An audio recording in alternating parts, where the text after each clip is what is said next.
ओम नमो भगवते वासुदेवाय। ओम नमो भगवते वासुदेवाय।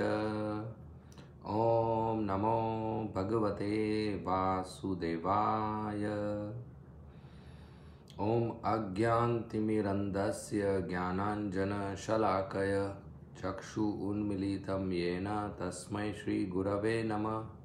नमः ओं विष्णुपदाय कृष्णप्रेष्ठाय भूतले श्रीमते भक्तिवेदांत स्वामी इति नामिने।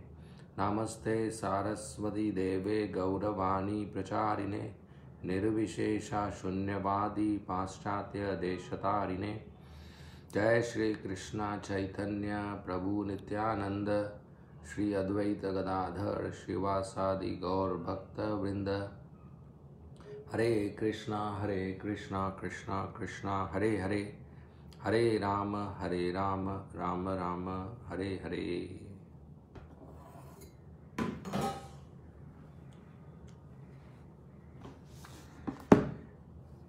हरे कृष्णा। तो भक्ति शास्त्री के इस क्लास में अभी हमें शुरू करना है श्रीमद् भगवद गीता यथारूप अध्याय 18। अध्याय 18 का नाम है उपसंहार संन्यास की सिद्धि।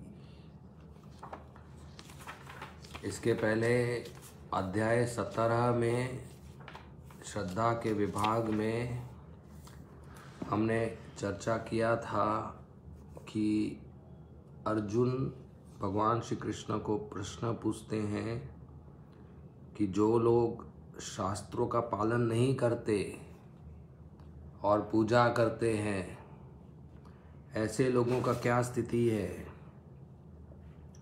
तो भगवान श्री कृष्ण बताते हैं कि जो श्रद्धा होती है वो भी 3 सतोगुण रजोगुण तमोगुण में आती है, और जो सतोगुण में श्रद्धा होती है वो देवताओं की पूजा करते हैं, जो रजोगुण की श्रद्धा होती है वो असुरों की पूजा करते हैं, और जो तमोगुण की श्रद्धा होती है भूतों की पूजा करते हैं। और भगवान आगे बताते हैं कि जो तपस्या है वो भी 3 गुण में होता है, जो खाना है भोजन वो भी तीनों गुणों में हमने चर्चा किया काफ़ी लंबे समय तक। फिर जो यज्ञ है वो भी 3 गुणों में होता है। फिर जो तपस्या है शरीर की तपस्या, वाणी की तपस्या और मन की तपस्या वो भी हमने 3 गुणों में चर्चा किया। फिर भगवान जी बताते हैं कि दान जो है वो भी 3 गुणों में आता है, सतोगुण रजोगुण तमोगुण, वो भी हमने चर्चा किया। और भगवान बताते हैं कि जो भी कार्य करना है वो विष्णु के लिए करना चाहिए, और ऋषि मुनि लोग वो कार्य करते थे विष्णु के लिए ओम तत्सत बोलकर। तो जब कोई कार्य करते हैं ओम तत्सत बोलकर, मतलब वो विष्णु के लिए किया जा रहा कार्य है, भगवान के लिए करना चाहिए। अगर वो भगवान के ऊपर श्रद्धा रखकर करते हैं तो वो परमानेंट है, अगर भगवान पर श्रद्धा नहीं रखते हैं तो वो टेम्पररी है, असत्य है और यूजलेस है, कुछ फायदा नहीं उसका। ये हो गया 17वां अध्याय, 17वां अध्याय। अभी हम चर्चा करेंगे 18वां अध्याय का, जो कि भगवद गीता का आखिरी अध्याय है, और इसमें बहुत सारे कंसेप्ट्स हैं, बहुत कुछ भगवान ने बताया है, उल्टा पूरे गीता का समरी बताया है इसमें, तो बहुत इंटरेस्टिंग है। ओके, शुरू करें। पहला श्लोक।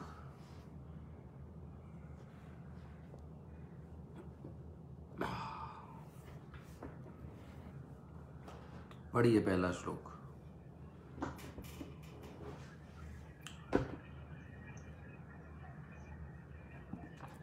अर्जुन उवाच सन्न्यासे महाबाहो मे चेत् वेदितमनं त्यागस्य ऋकेश पथ केसी निषेधन। अर्जुन ने कहा, हे महाबाहो, मैं त्याग के उद्देश्य जानने का इच्छुक हूँ, और हे केशी निषेधन, हे ऋकेश, मैं त्यागमय जीवन संन्यास आश्रम का भी उद्देश्य जानना चाहता हूँ। हाँ, तो अर्जुन भगवान को 3 नामों से बुला रहे हैं इधर। एक है महाबाहो। महाबाहो मतलब जिनको बहुत बाजुओं में बल है, माइटी आर्म्ड,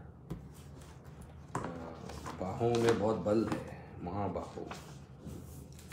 एक हिंदी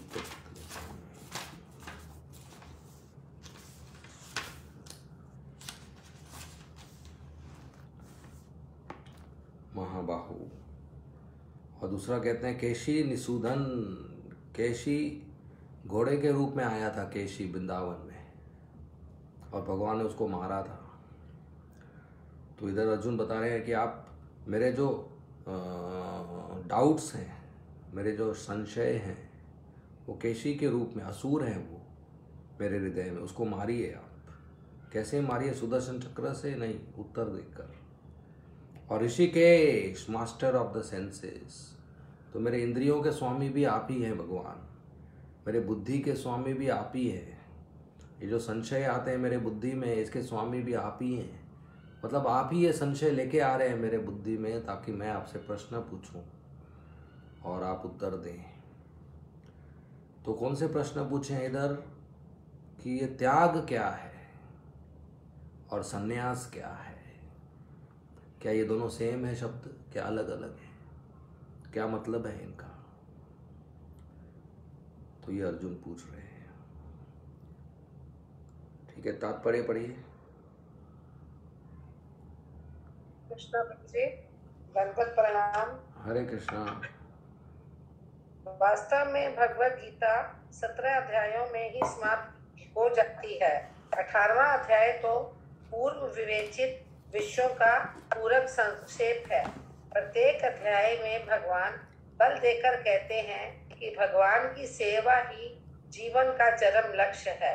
इसी विषय को इस 18वें अध्याय में ज्ञान के परम गुहम मार्ग के रूप में संक्षेप में बताया गया है। प्रथम 6 अध्यायों में भक्ति योग पर बल दिया गया है।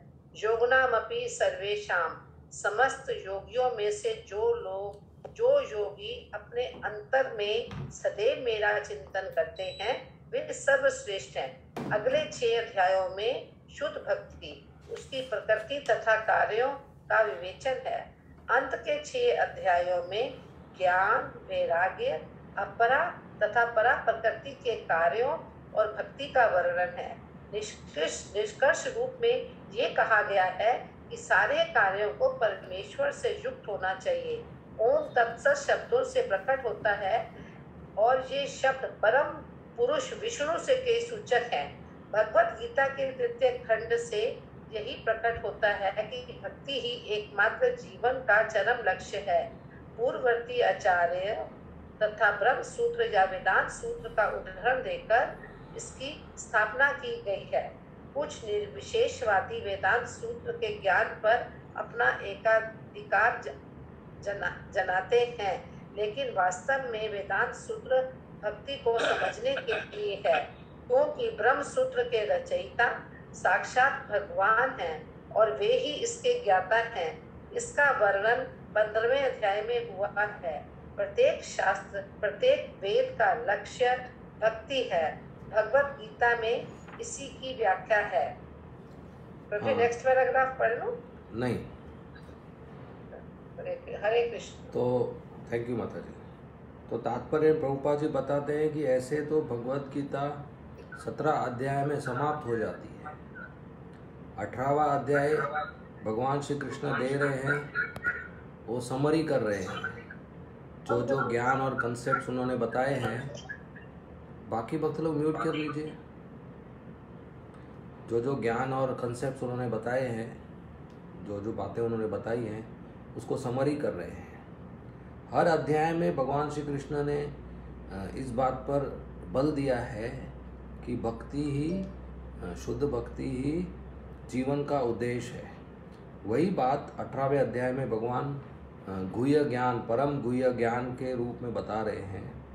पहले 6 अध्याय के अंतिम में जो 6वां अध्याय का आखिरी श्लोक है ना, योगी नाम अपि सर्वेशाम, ध्यान योग के आखिरी श्लोक में 6.47 में भगवान ने कहा है कि सब योगियों में सबसे महान वो है जो भक्ति भाव से हमेशा मेरे बारे में सोचता है। तो बाकी 6 अध्याय में भगवान ने भक्ति के तत्व और भक्ति कैसे करनी है, स्पेशली 12वां अध्याय भक्ति योग है, उसका चर्चा किया है। फिर आखिरी 6 अध्याय में 3 गुण और प्रकृति के 3 गुण, ज्ञान और संन्यास, इसके बारे में चर्चा किए और ख़त्म करते हैं भगवान सर्वधर्मान परित्यज्य से, जो कि वापस शुद्ध भक्ति है। तो इस तरीके से हर चीज़ भगवान से जुड़नी चाहिए।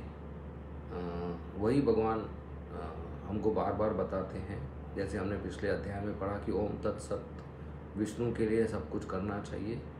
तो भगवान की भक्ति ही हमारे जीवन का अंतिम उद्देश्य है। और ये बात सब पूर्व आचार्य भी बताते हैं और वेदांत सूत्र में भी लिखा गया है, जो कि भगवान ने खुद लिखा है और जो कि भगवान के विषय में है और जो कि भगवान उसके ज्ञाता है। व्यासदेव के रूप में उन्होंने वेदांत सूत्र लिखा है और व्यासदेव के रूप में उस वेदांत सूत्र को जानते हैं, और कृष्ण के रूप में वो वेदांत सूत्र के विषय है। और उसमें भी यही बात बताई गई है कि भगवद गीता जीवन का उद्देश्य है, भक्ति जीवन का उद्देश्य है, शुद्ध भक्ति, कृष्ण की सेवा जीवन का उद्देश्य है। हमारा धर्म है सनातन धर्म, हम कृष्ण के दास हैं।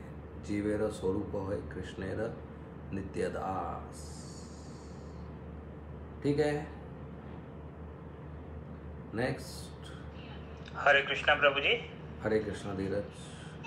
प्रभु जी, ब्रह्म सूत्र क्या है?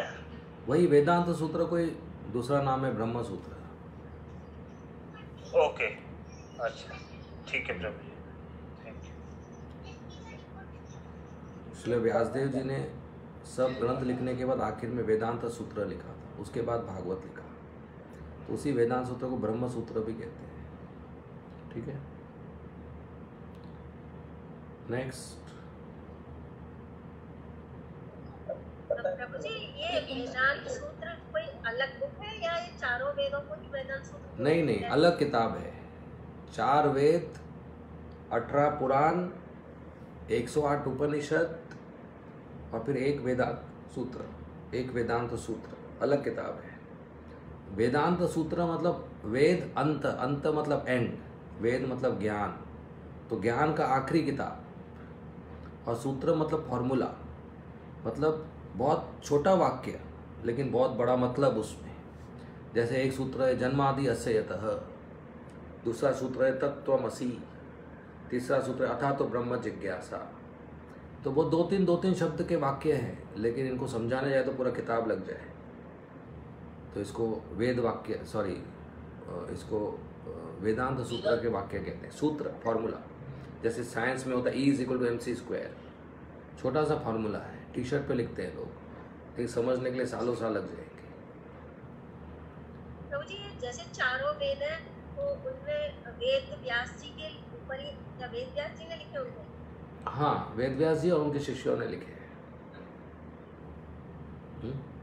लेकिन प्रभु जी, जो वेदों को मानते हैं अक्सर वो आर्य समाजी हैं, और आर्य समाजी तो मतलब हमारी ये मूर्ति पूजा है या ये संस्कृति है, इसको नहीं मानते, जबकि वेद भी वेद व्यास जी ने लिखे हैं और भगवद गीता भी वेद व्यास जी ने लिखी है।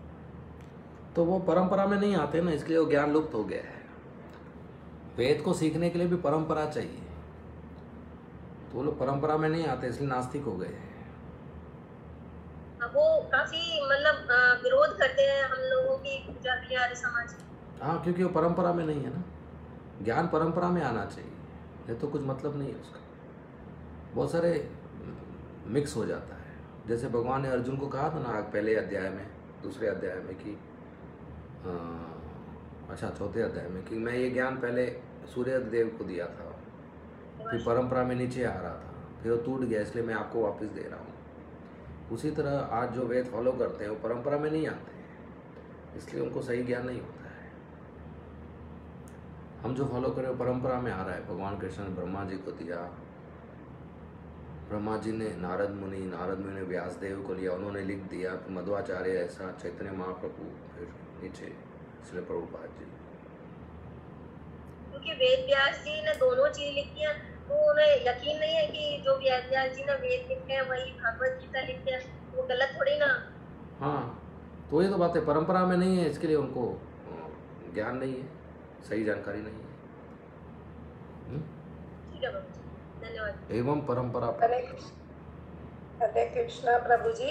हरे कृष्णा। हरे कृष्णा प्रभु जी, जैसे आप कहते हैं कि वेद जो है वो परंपरा में नहीं है, मतलब कि लोगों ने इसका गलत मतलब नहीं ख्याल रखा है। वेदों में व्यास जी ने वही लिखा है, भगवान की भक्ति के बारे में ही लिखा हुआ है ज्यादा उसमें। नहीं, तो मैं इसको गलत, मैं ऐसे नहीं बोल रहा हूँ वेद परंपरा में नहीं है, मैं बोल रहा हूँ आजकल के फॉलोअर्स परंपरा में नहीं है। अच्छा, फॉलोअर्स परंपरा में नहीं है, ठीक है, ठीक है। और प्रभु जी, पुराण और उपनिषद भी वेद व्यास जी ने लिखे हैं? हाँ जी।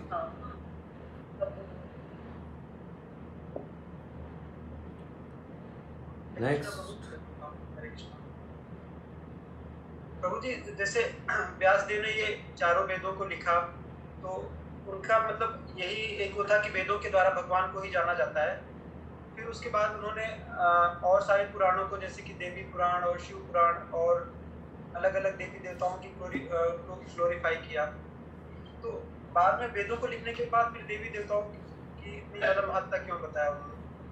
तो उन्होंने देखा कि बहुत अलग अलग प्रकार के लोग हैं, प्रिडोमिनेंटली सतोगुण में, रजोगुण में, तमोगुण में। तो जो विष्णु की भक्ति और सतोगुण वाले करते हैं, बाकी लोग नहीं करते, असुर वगैरह, तो उनके लिए अलग लिखना पड़ा उन्हें पुराणों को। तो 6 पुराण सतोगुण में, 6 पुराण तमोगुण वालों के लिए और 6 पुराण रजोगुण वालों के लिए, जो कि विष्णु की पूजा नहीं करेंगे तो कम से कम कुछ तो करें, इसलिए उनको देवी देवताओं का पूजा और तंत्र मंत्र वो सब सिखाया है। क्योंकि समाज में बहुत सारे लोग हैं ना, तो अलग अलग व्यक्तियों के लिए अलग अलग दिया है। ठीक है। और एक प्रश्न और इसमें, जैसे वो सबसे पहले ये भागवतम पहले लिखी गई या ये वेदांत सूत्र? वेदांत सूत्र। तो इसी का टीका माना जाता है ना ये भागवतम। हाँ, वेदांत सूत्र। हाँ, क्योंकि वेदांत सूत्र को समझाने के लिए भागवतम लिखा गया और दोनों का ऑथर सेम है, व्यास देव, इसलिए उसको नेचुरल टीका माना जाता है, नेचुरल कमेंट्री माना जाता है। और ये जो बलदेव विद्याभूषण जी ने जो ये टीका लिखी, ये वेदांत सूत्र पर ही लिखा है उन्होंने? हाँ, गोविंद भाष्य कहते हैं उसको। सब आचार्य लोग अपने संप्रदाय में अपने फॉलोअर्स के लिए वेदांत सूत्र पे भाष्य लिखते हैं। रामानुजाचार्य, मध्वाचार्य, विष्णु स्वामी, बलदेव विद्याभूषण, निम्बार्काचार्य, शंकराचार्य, अपना अपना भाष्य लिखा है उन्होंने। तो जो बलदेव विद्याभूषण ने भाष्य लिखा गौड़ीय वैष्णव संप्रदाय के लिए, उसको गोविंद भाष्य कहते हैं। जो रामानुजाचार्य ने लिखा हो श्री भाष्य, जो शंकराचार्य ने लिखा हो शारीरिक भाष्य। ठीक है। हरे कृष्ण प्रभु जी। हरे कृष्ण प्रभु जी, अर्जुन के जो प्रश्न है, त्याग का उद्देश्य और त्याग में जीवन, तो ये एक ही चीज नहीं है? त्याग का उद्देश्य, त्याग में जीवन, तो एक ही चीज नहीं? यही तो एक ही चीज है, तो भी अर्जुन पूछ रहे हैं कि ये एक है कि अलग अलग है, क्योंकि अर्जुन कंफ्यूज्ड है। ऐसे है तो एक ही चीज ना, त्याग और संन्यास तो एक ही बात है। अभी मैं सस्पेंस ब्रेक नहीं करना चाहता हूँ।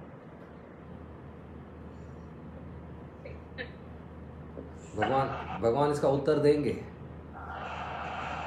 हरे कृष्ण प्रभु जी, दंडवत प्रणाम। हाँ, हरे कृष्ण। जो 4 संप्रदाय हैं, जैसे श्री संप्रदाय, रुद्र संप्रदाय, ये चारों संप्रदाय में कृष्ण की ही भक्ति होती?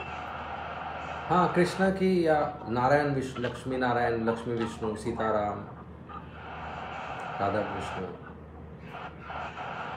विष्णु तत्व की भक्ति होती है। बालाजी, रंगनाथ।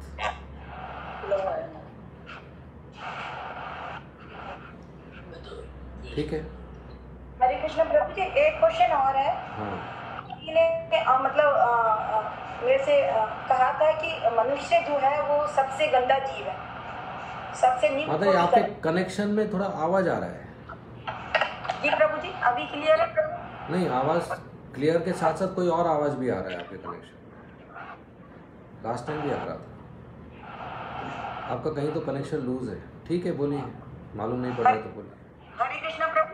हाँ प्रभु जी, किसी ने क्वेश्चन कहा मेरे से, मतलब कहा था, क्वेश्चन नहीं, मेरे से कहा था कि ये जो मनुष्य जो है वो सबसे निम्न कोटि का जीव है। आपको आवाज नहीं आ रही प्रभु जी? नहीं, प्रश्न सुनाई दे रहा है, उसके साथ कुछ और भी आवाज आ रहा है। कोई कनेक्शन लूज है आपका? हाँ प्रभु जी, इंटरनेट में प्रॉब्लम है। चलिए मैं बाद में पूछती हूँ। नहीं, इंटरनेट में प्रॉब्लम नहीं, कोई कनेक्शन लूज है आपका।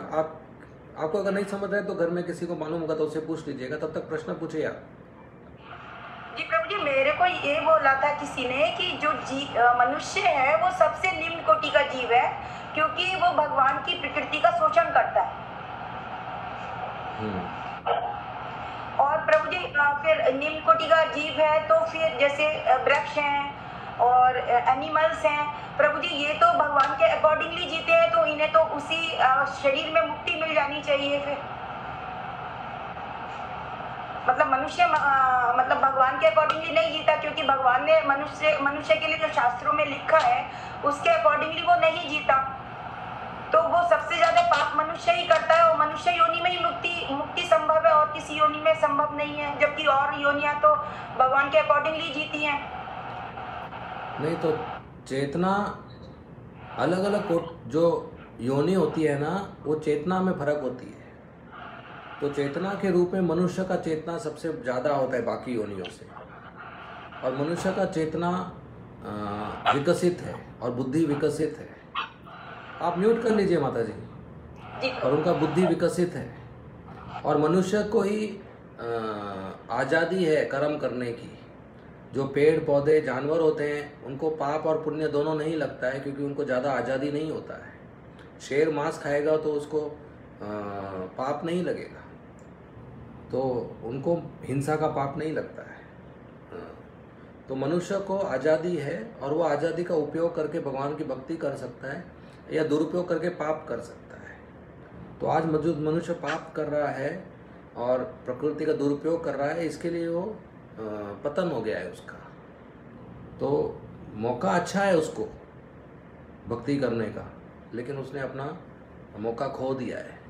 जैसे एकदम छोटा बच्चा रहेगा, उसके हाथ में आप 1000 रुपया नहीं दोगे, क्योंकि वो छोटा है, फाड़ देगा।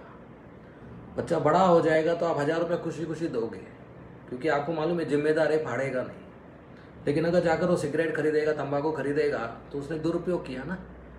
1000 रुपया है तो सही उसके पास, लेकिन उसने दुरुपयोग किया। उसी तरह मनुष्य के पास चेतना तो है अच्छा काम करने के लिए, लेकिन आज मनुष्य दुरुपयोग कर रहा है, पाप कर रहा है। तो इसलिए हम प्रचार कर रहे हैं कि ये दुरुपयोग बंद हो और अपनी चेतना, अपनी बुद्धि का, अपने आज़ादी का सदुपयोग हो और अच्छा कर्म करे। और सबसे बड़ी बात है, मनुष्य अपनी आज़ादी का इस्तेमाल करके भगवान कृष्ण की भक्ति कर सकता है, क्योंकि भक्ति के लिए आज़ादी चाहिए, और भक्ति करके वो वापस भगवान के धाम जा सकता है। जानवर को, पेड़ पौधों को हम लेक्चर दे के बिठा नहीं सकते कि आप हरे कृष्ण महामंत्र जप करो, लेकिन मनुष्य को बिठा सकते हैं। तो मनुष्य जीवन में ये फ़ायदा है कि ज्ञान की बातें सुनकर भक्तों के संग में भक्ति चालू कर सकते हैं। ठीक है? हरे कृष्णा प्रभु जी, एक्चुअली मैं उनको समझाने वाला अभी आंसर नहीं मिला मुझे।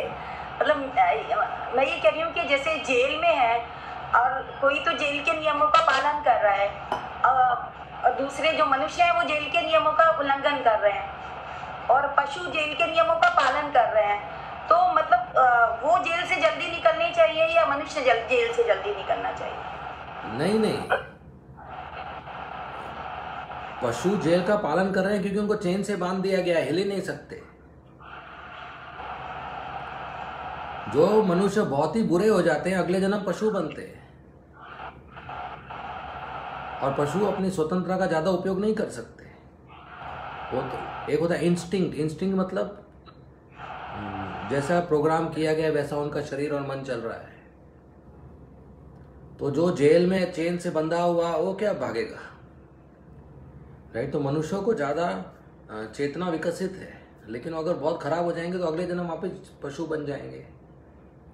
पशु कोई ज़्यादा नियम पालन नहीं कर रहे हैं, उनका तो ज़बरदस्ती हो रहा है, क्योंकि और कुछ कर नहीं सकते, उनको ज़्यादा आज़ादी नहीं है, ज़्यादा बुद्धि विकसित नहीं है उनकी। मनुष्यों को बुद्धि विकसित है भक्ति करने के लिए, लेकिन अगर वो नहीं करेंगे तो वापस पशु बन जाएंगे। तो पशु मतलब ज़्यादा सजा मिली है उनको, ठीक है। नेक्स्ट। हरे कृष्णा प्रभु जी। प्रभु जी, आपने बताया कि 108 उपनिषद हैं, भगवत गीता भी उन्हीं में से एक है, क्योंकि गीतोपनिषद कहते हैं उसे। नहीं, भगवत गीता अलग है। तो मतलब भगवत गीता को मिला के 109 है इसका? नहीं, उपनिषद के मेन लिस्ट में भगवत गीता नहीं आती है, लेकिन भगवत गीता भी महान है, इसलिए गीतोपनिषद बोलते हैं उसको। क्योंकि प्रभु जी जब एक लेक्चर में हमें बताया था कि उपनिषद का मतलब होता है गुरु के पास जाकर सुनना, तो अर्जुन ने सुना, इसलिए गीतोपनिषद बोलते हैं। तो पंचम भगवत गीता पंचम वेद भी कहते हैं, लेकिन वो वेद के लिस्ट में नहीं आता। वेद में 4 वेद हैं, क्योंकि वो उतनी के लेवल का है। कोई कभी कभी देखिए इस्कॉन में फर्क नहीं पड़ता है, लेकिन कुछ गुरुकुल्स में फर्क पड़ता है कि वेद उपनिषद पुराणों में, तो इसलिए भगवत गीता का स्थान बढ़ाने के लिए उसको उपनिषद और वेद भी कहते हैं, मगर एक्चुअली भगवान की वाणी है तो उससे सब ऊपर है। ठीक, thank you Prabhu ji. Next.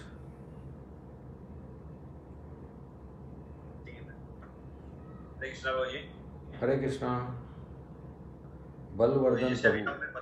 Hare Krishna. तो जैसे भी आपने बताया, यदि मनुष्य अपने स्वतंत्रता का दुरुपयोग करता है तो नेक्स्ट बर्थ उसको पशु का मिलता है, ताकि वह ज्यादा अपने स्वतंत्र मतलब उसको ज्यादा स्वतंत्र नहीं, और इसलिए वह दुरुपयोग नहीं कर सकता, और लिमिटेड स्वतंत्रता में बदला हुआ, इसलिए वो लिमिटेड काम करता है। तो जैसे गौ माता है, वो भी तो पशु की श्रेणी में आता है, मतलब एज पर माय अंडरस्टैंडिंग। तो क्या उनको कैसे मतलब पशु योनि में कैसे ले, क्या वो भी पहले मनुष्य के योनि में थी क्या? हाँ, ये घूमते रहते हैं ना, हर आत्मा घूमते रहती है। पशुओं में कुछ ही नहीं ना प्रभु जी। हाँ, गाय को पानी संरक्षण डायरेक्ट देते हैं, वो स्पेशल है तो पशु, आत्मा पशु है, पशु के शरीर में है, लेकिन बहुत स्पेशल है, क्योंकि उसमें देवी देवता भी वास करते हैं और भगवान उसको प्रेम करते हैं। लेकिन गौमाता के बाद आत्मा मनुष्य जीवन में आती है, बहुत सात्विक जीवन, और अच्छी तरीके से भक्ति करके वापस बैक टू वर्ल्ड जा सकते हैं। अभी तुलसी महारानी पौधे के रूप में है, लेकिन वो कोई योनि नहीं है, वो स्वयं शुद्ध भक्त है, पौधे के रूप में सेवा करते हैं। तो हम में से कोई भी घूम फिर कर तुलसी महारानी नहीं बन सकता, क्योंकि वो 84 लोग योनि में नहीं आती है।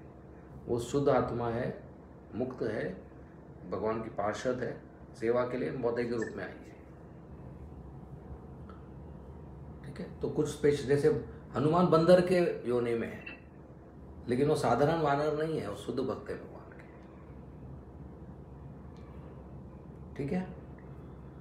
थैंक यू बहुत अच्छे से समझाया। हरे कृष्ण। नेक्स्ट। प्रभु जी हरे कृष्ण। हरे कृष्ण। प्रभु जी, जैसे आपने अभी बताया गाय माता के बारे में, जिस तरीके से काफी वेराइटीज है उनकी, तो सभी गाय माता उसी में आएंगी, मतलब सभी गाय माता जो हाइब्रिड भी है इवन, तो सभी देवी अभी अलग टॉपिक हो जाएगा। नहीं, आप बस एक बता दीजिए, मतलब जिसके है कि नहीं बस। नहीं, जो ओरिजिनल है बिना हाइब्रिड के, उनको ज्यादा मानते हैं। अच्छा। लेकिन रक्षा करनी है तो सबकी करना चाहिए, ऐसा नहीं एक को मारना चाहिए और एक को नहीं मारना चाहिए।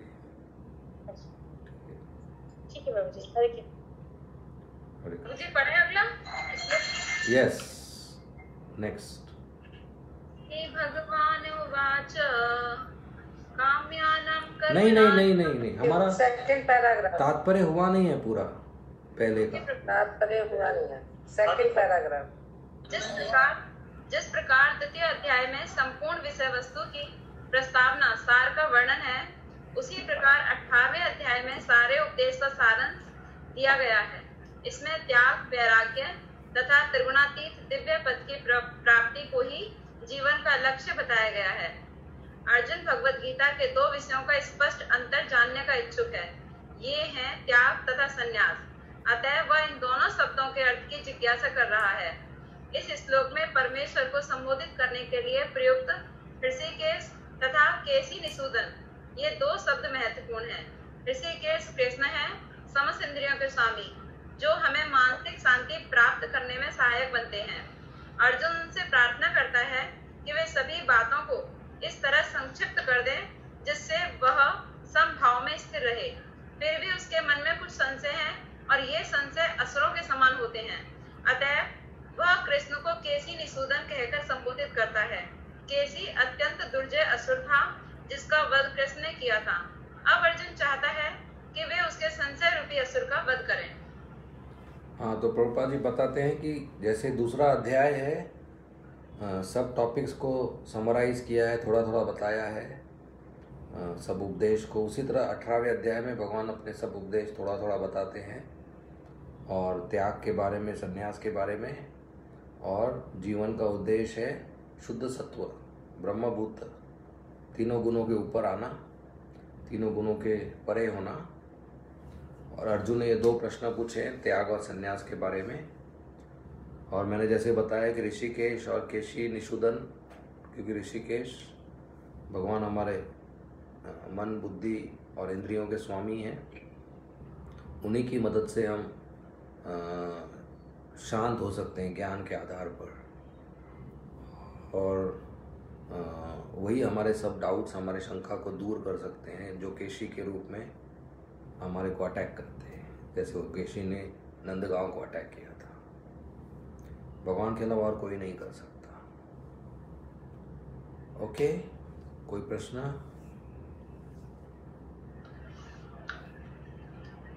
नेक्स्ट। हरे कृष्ण हो। ये हरे कृष्ण। और इसमें मन को जो है मतलब एक शक्तिशाली राक्षस के रूप में बताया गया है। मन को शक्तिशाली राक्षस के रूप में प्रेजेंट किया गया है। नहीं, मन के अंदर जो शंका है, डाउट्स, वो शंका को राक्षस के रूप में बताया गया है। मन को तो भगवत गीता में अगर कंट्रोल है तो दोस्त बताया गया है, मित्र, अगर कंट्रोल में नहीं है तो दुश्मन बताया गया है। तो अर्जुन बोलते हैं जैसे आपने केशी को मारा, वैसे मेरे मन के अंदर जो शंका के, शक के, डाउट के डीमन है, असुर है, केशी जैसे, उनको मारिए। पूरे भगवत गीता में बार बार जो शंका आती है उसको असुर के बारे में बताया गया है, और कृष्ण ही है जो असुरों को मार सकते हैं। ठीक है, जब तक हमारे मन में डाउट जाएंगे नहीं तब तक श्रद्धा पक्का नहीं होगा,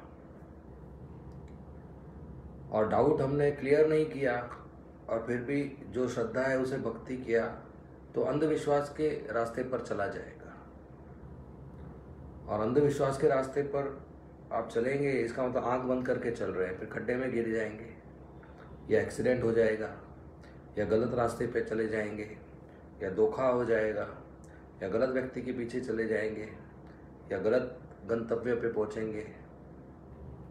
तो इसलिए अंधविश्वास नहीं होना चाहिए, प्रश्न पूछना है। देखिए अर्जुन, 17 अध्याय हो गया, लगभग गीता खत्म हो गया, जो भगवान को बोलना है सब कुछ बोल दिया, युद्ध करो ना अभी, नहीं अभी भी प्रश्न पूछ रहे हैं कि प्रश्न पूछना चाहिए, और ये आखिरी नहीं है, प्रश्न आगे भी पूछेंगे, तो प्रश्न पूछना जरूरी है। इसलिए हम लोग एक क्लास नहीं कर रहे हैं, सिर्फ प्रश्न उत्तर कर रहे हैं। गीता ऐसे ही पढ़ना चाहिए, ठीक है। लेकिन प्रभु जी अर्जुन तो बुद्धिमान था, उसको पता था क्या क्या डाउट पूछने हैं। हम लोग इतने बुद्धिमान नहीं है अभी। नहीं, बहुत बुद्धिमान है आप लोग, इतना फास्ट हो रहा है। तभी हो रहा है, या तो प्रभु जी हम बहुत ज्यादा बुद्धू हैं या फिर बहुत ज्यादा बुद्धिमान है। अच्छा, वो तो अभी जब एग्जाम होगा तो मालूम पड़ेगा। बुद्धिमान तो है नहीं, ये तो और है। नहीं तो हम पढ़ रहे हैं, एक श्लोक और तात्पर्य पढ़ रहे हैं, ठीक है। Okay, next.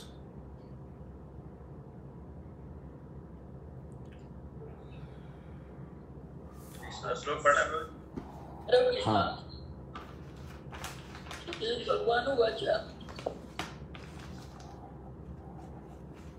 काम्यानां कर्मणां न्यासं संन्यासं कवयो विदुः सर्वकर्मफलं त्यागं राहुस्य त्यागं विचक्षणाः।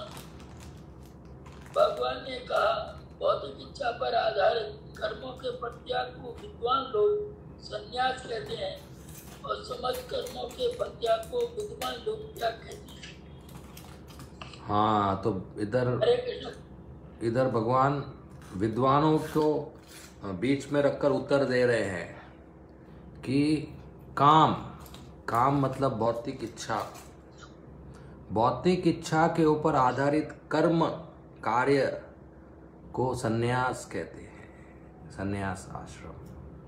कि भौतिक इच्छा को छोड़कर, भौतिक इच्छा के कर्मों को छोड़कर जो जीवन जीता है वो संन्यास। और त्याग वो व्यक्ति का, त्याग उसको कहते हैं जो व्यक्ति कर्म तो करता है लेकिन उसका फल त्याग कर देता है, फल छोड़ देता है। तो जो नौकरी करता है और पगार छोड़ देता है उसको त्याग, जो नौकरी नहीं करता है वो संन्यास। जो एक कर्म त्याग और एक कर्म फलक त्याग, जो कर्म का त्याग करता है वो संन्यास, और जो कर्म करता है लेकिन कर्म के फल का त्याग करता है वो त्याग। ऐसे भगवान कहते हैं, विद्वानों ने कहा है। ठीक है, समझ गए ये श्लोक?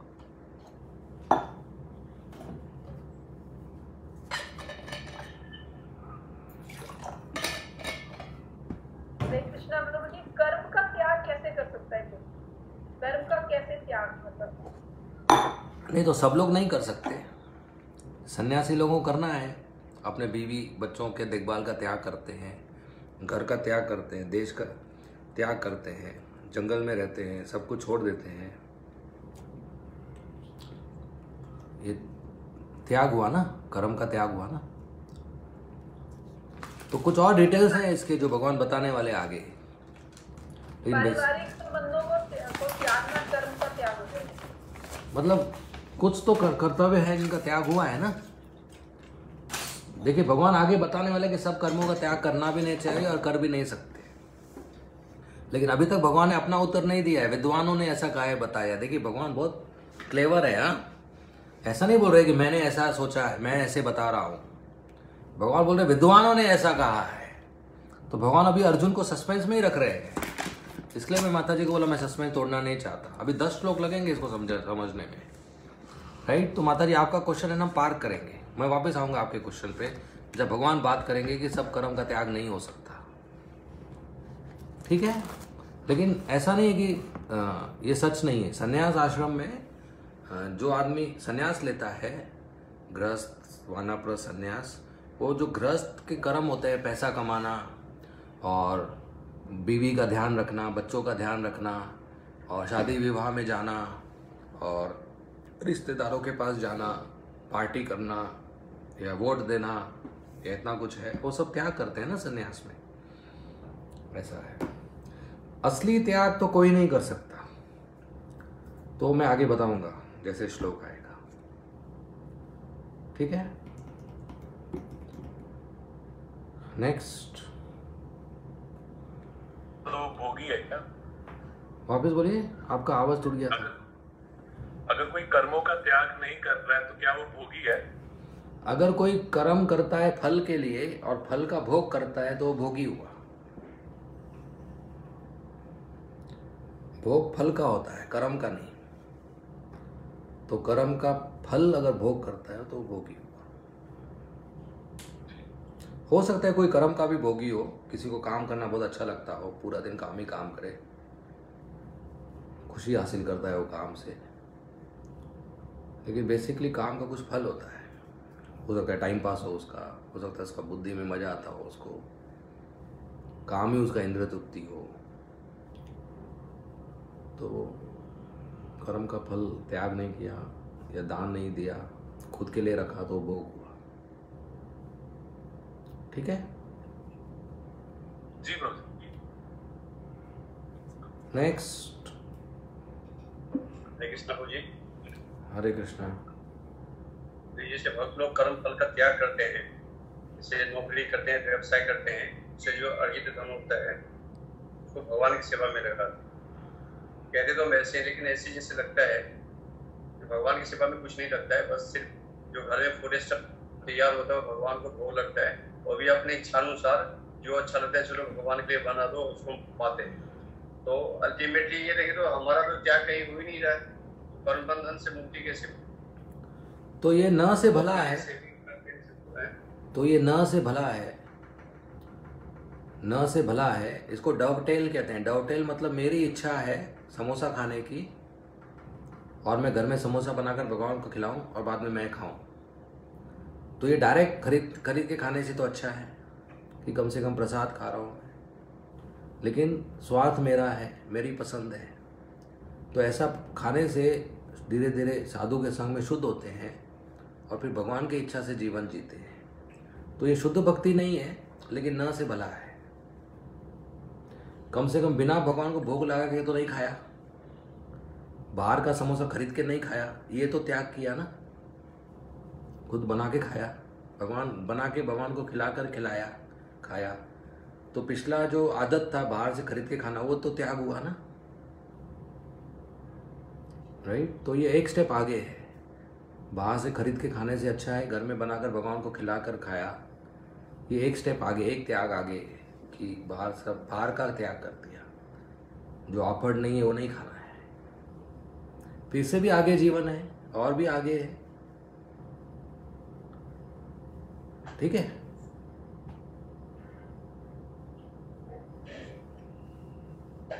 नहीं, ओके बलवर्धन प्रभु। ठीक है, नेक्स्ट।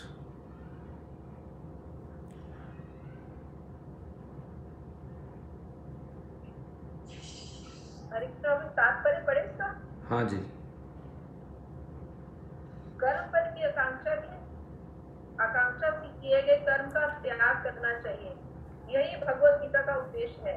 लेकिन जिन कर्मों से उच्च आध्यात्मिक ज्ञान प्राप्त हो उनका परित्याग नहीं करना चाहिए।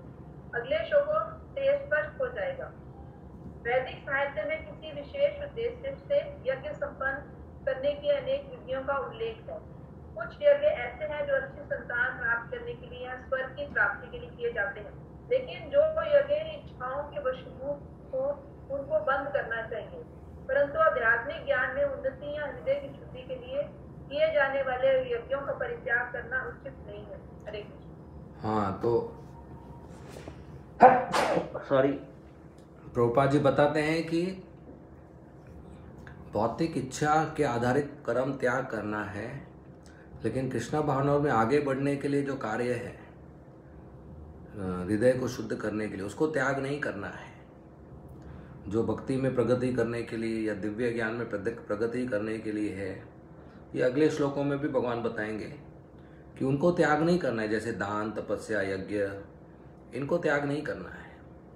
ये तो ये श्लोक पढ़कर कोई सोचेगा चलो मैं त्याग कर दूं, कल से लेकर मैं जब त्याग कर दूं या परिवार को त्याग कर दूं, छोड़ दूं मैं अचानक जवान बीवी और बच्चों, छोटे बच्चों को, और संन्यास ले लूं, भगवान खुश होंगे। तो भगवान उससे खुश नहीं होंगे।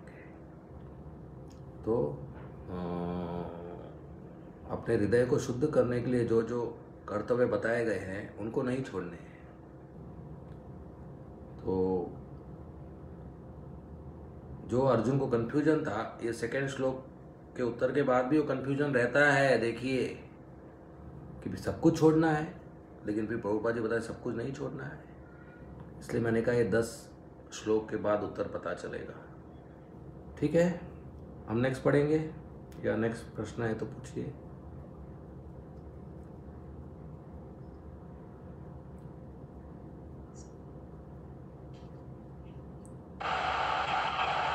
ना प्रभु जी? प्रभु जी ये संकीर्तन यज्ञ है ना आध्यात्मिक ज्ञान में उन्नति के लिए कलयुग में? हाँ, ये इन जनरल बहुत सारे यज्ञ शास्त्रों में बताए गए हैं आध्यात्मिक उन्नति के लिए, लेकिन आज कलयुग में सिर्फ संकीर्तन यज्ञ है जो बेस्ट है और सही है। बाकी यज्ञ करने के लिए अधिकार नहीं है या सुविधा नहीं है या सामग्री नहीं है। ठीक है, पहले यज्ञ होते थे पुत्र प्राप्ति के लिए यज्ञ, स्वर्ग प्राप्ति के लिए यज्ञ, तो वो सब नहीं करने हैं, लेकिन कृष्ण को प्रसन्न करने के लिए यज्ञ करना चाहिए।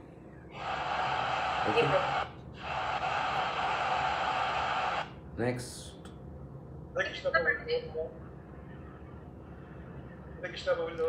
हाँ, हरे कृष्णा, दंडवत प्रणाम। प्रभु जी, मेरा प्रश्न था एक कि जैसे कई बार देखते हैं हम लोग कि किसी व्यक्ति के जीवन में जन्म से लेकर के आखिरी तक जो है जीवन में कष्ट ही कष्ट आते रहते हैं, बचपन से लेकर के आखिरी तक। तो क्या समझाया उसको, कर्मों का फल मिल रहा है उसको या भगवान उसको शुद्ध कर रहे हैं अपने धाम बुलाने के लिए? तो दोनों है।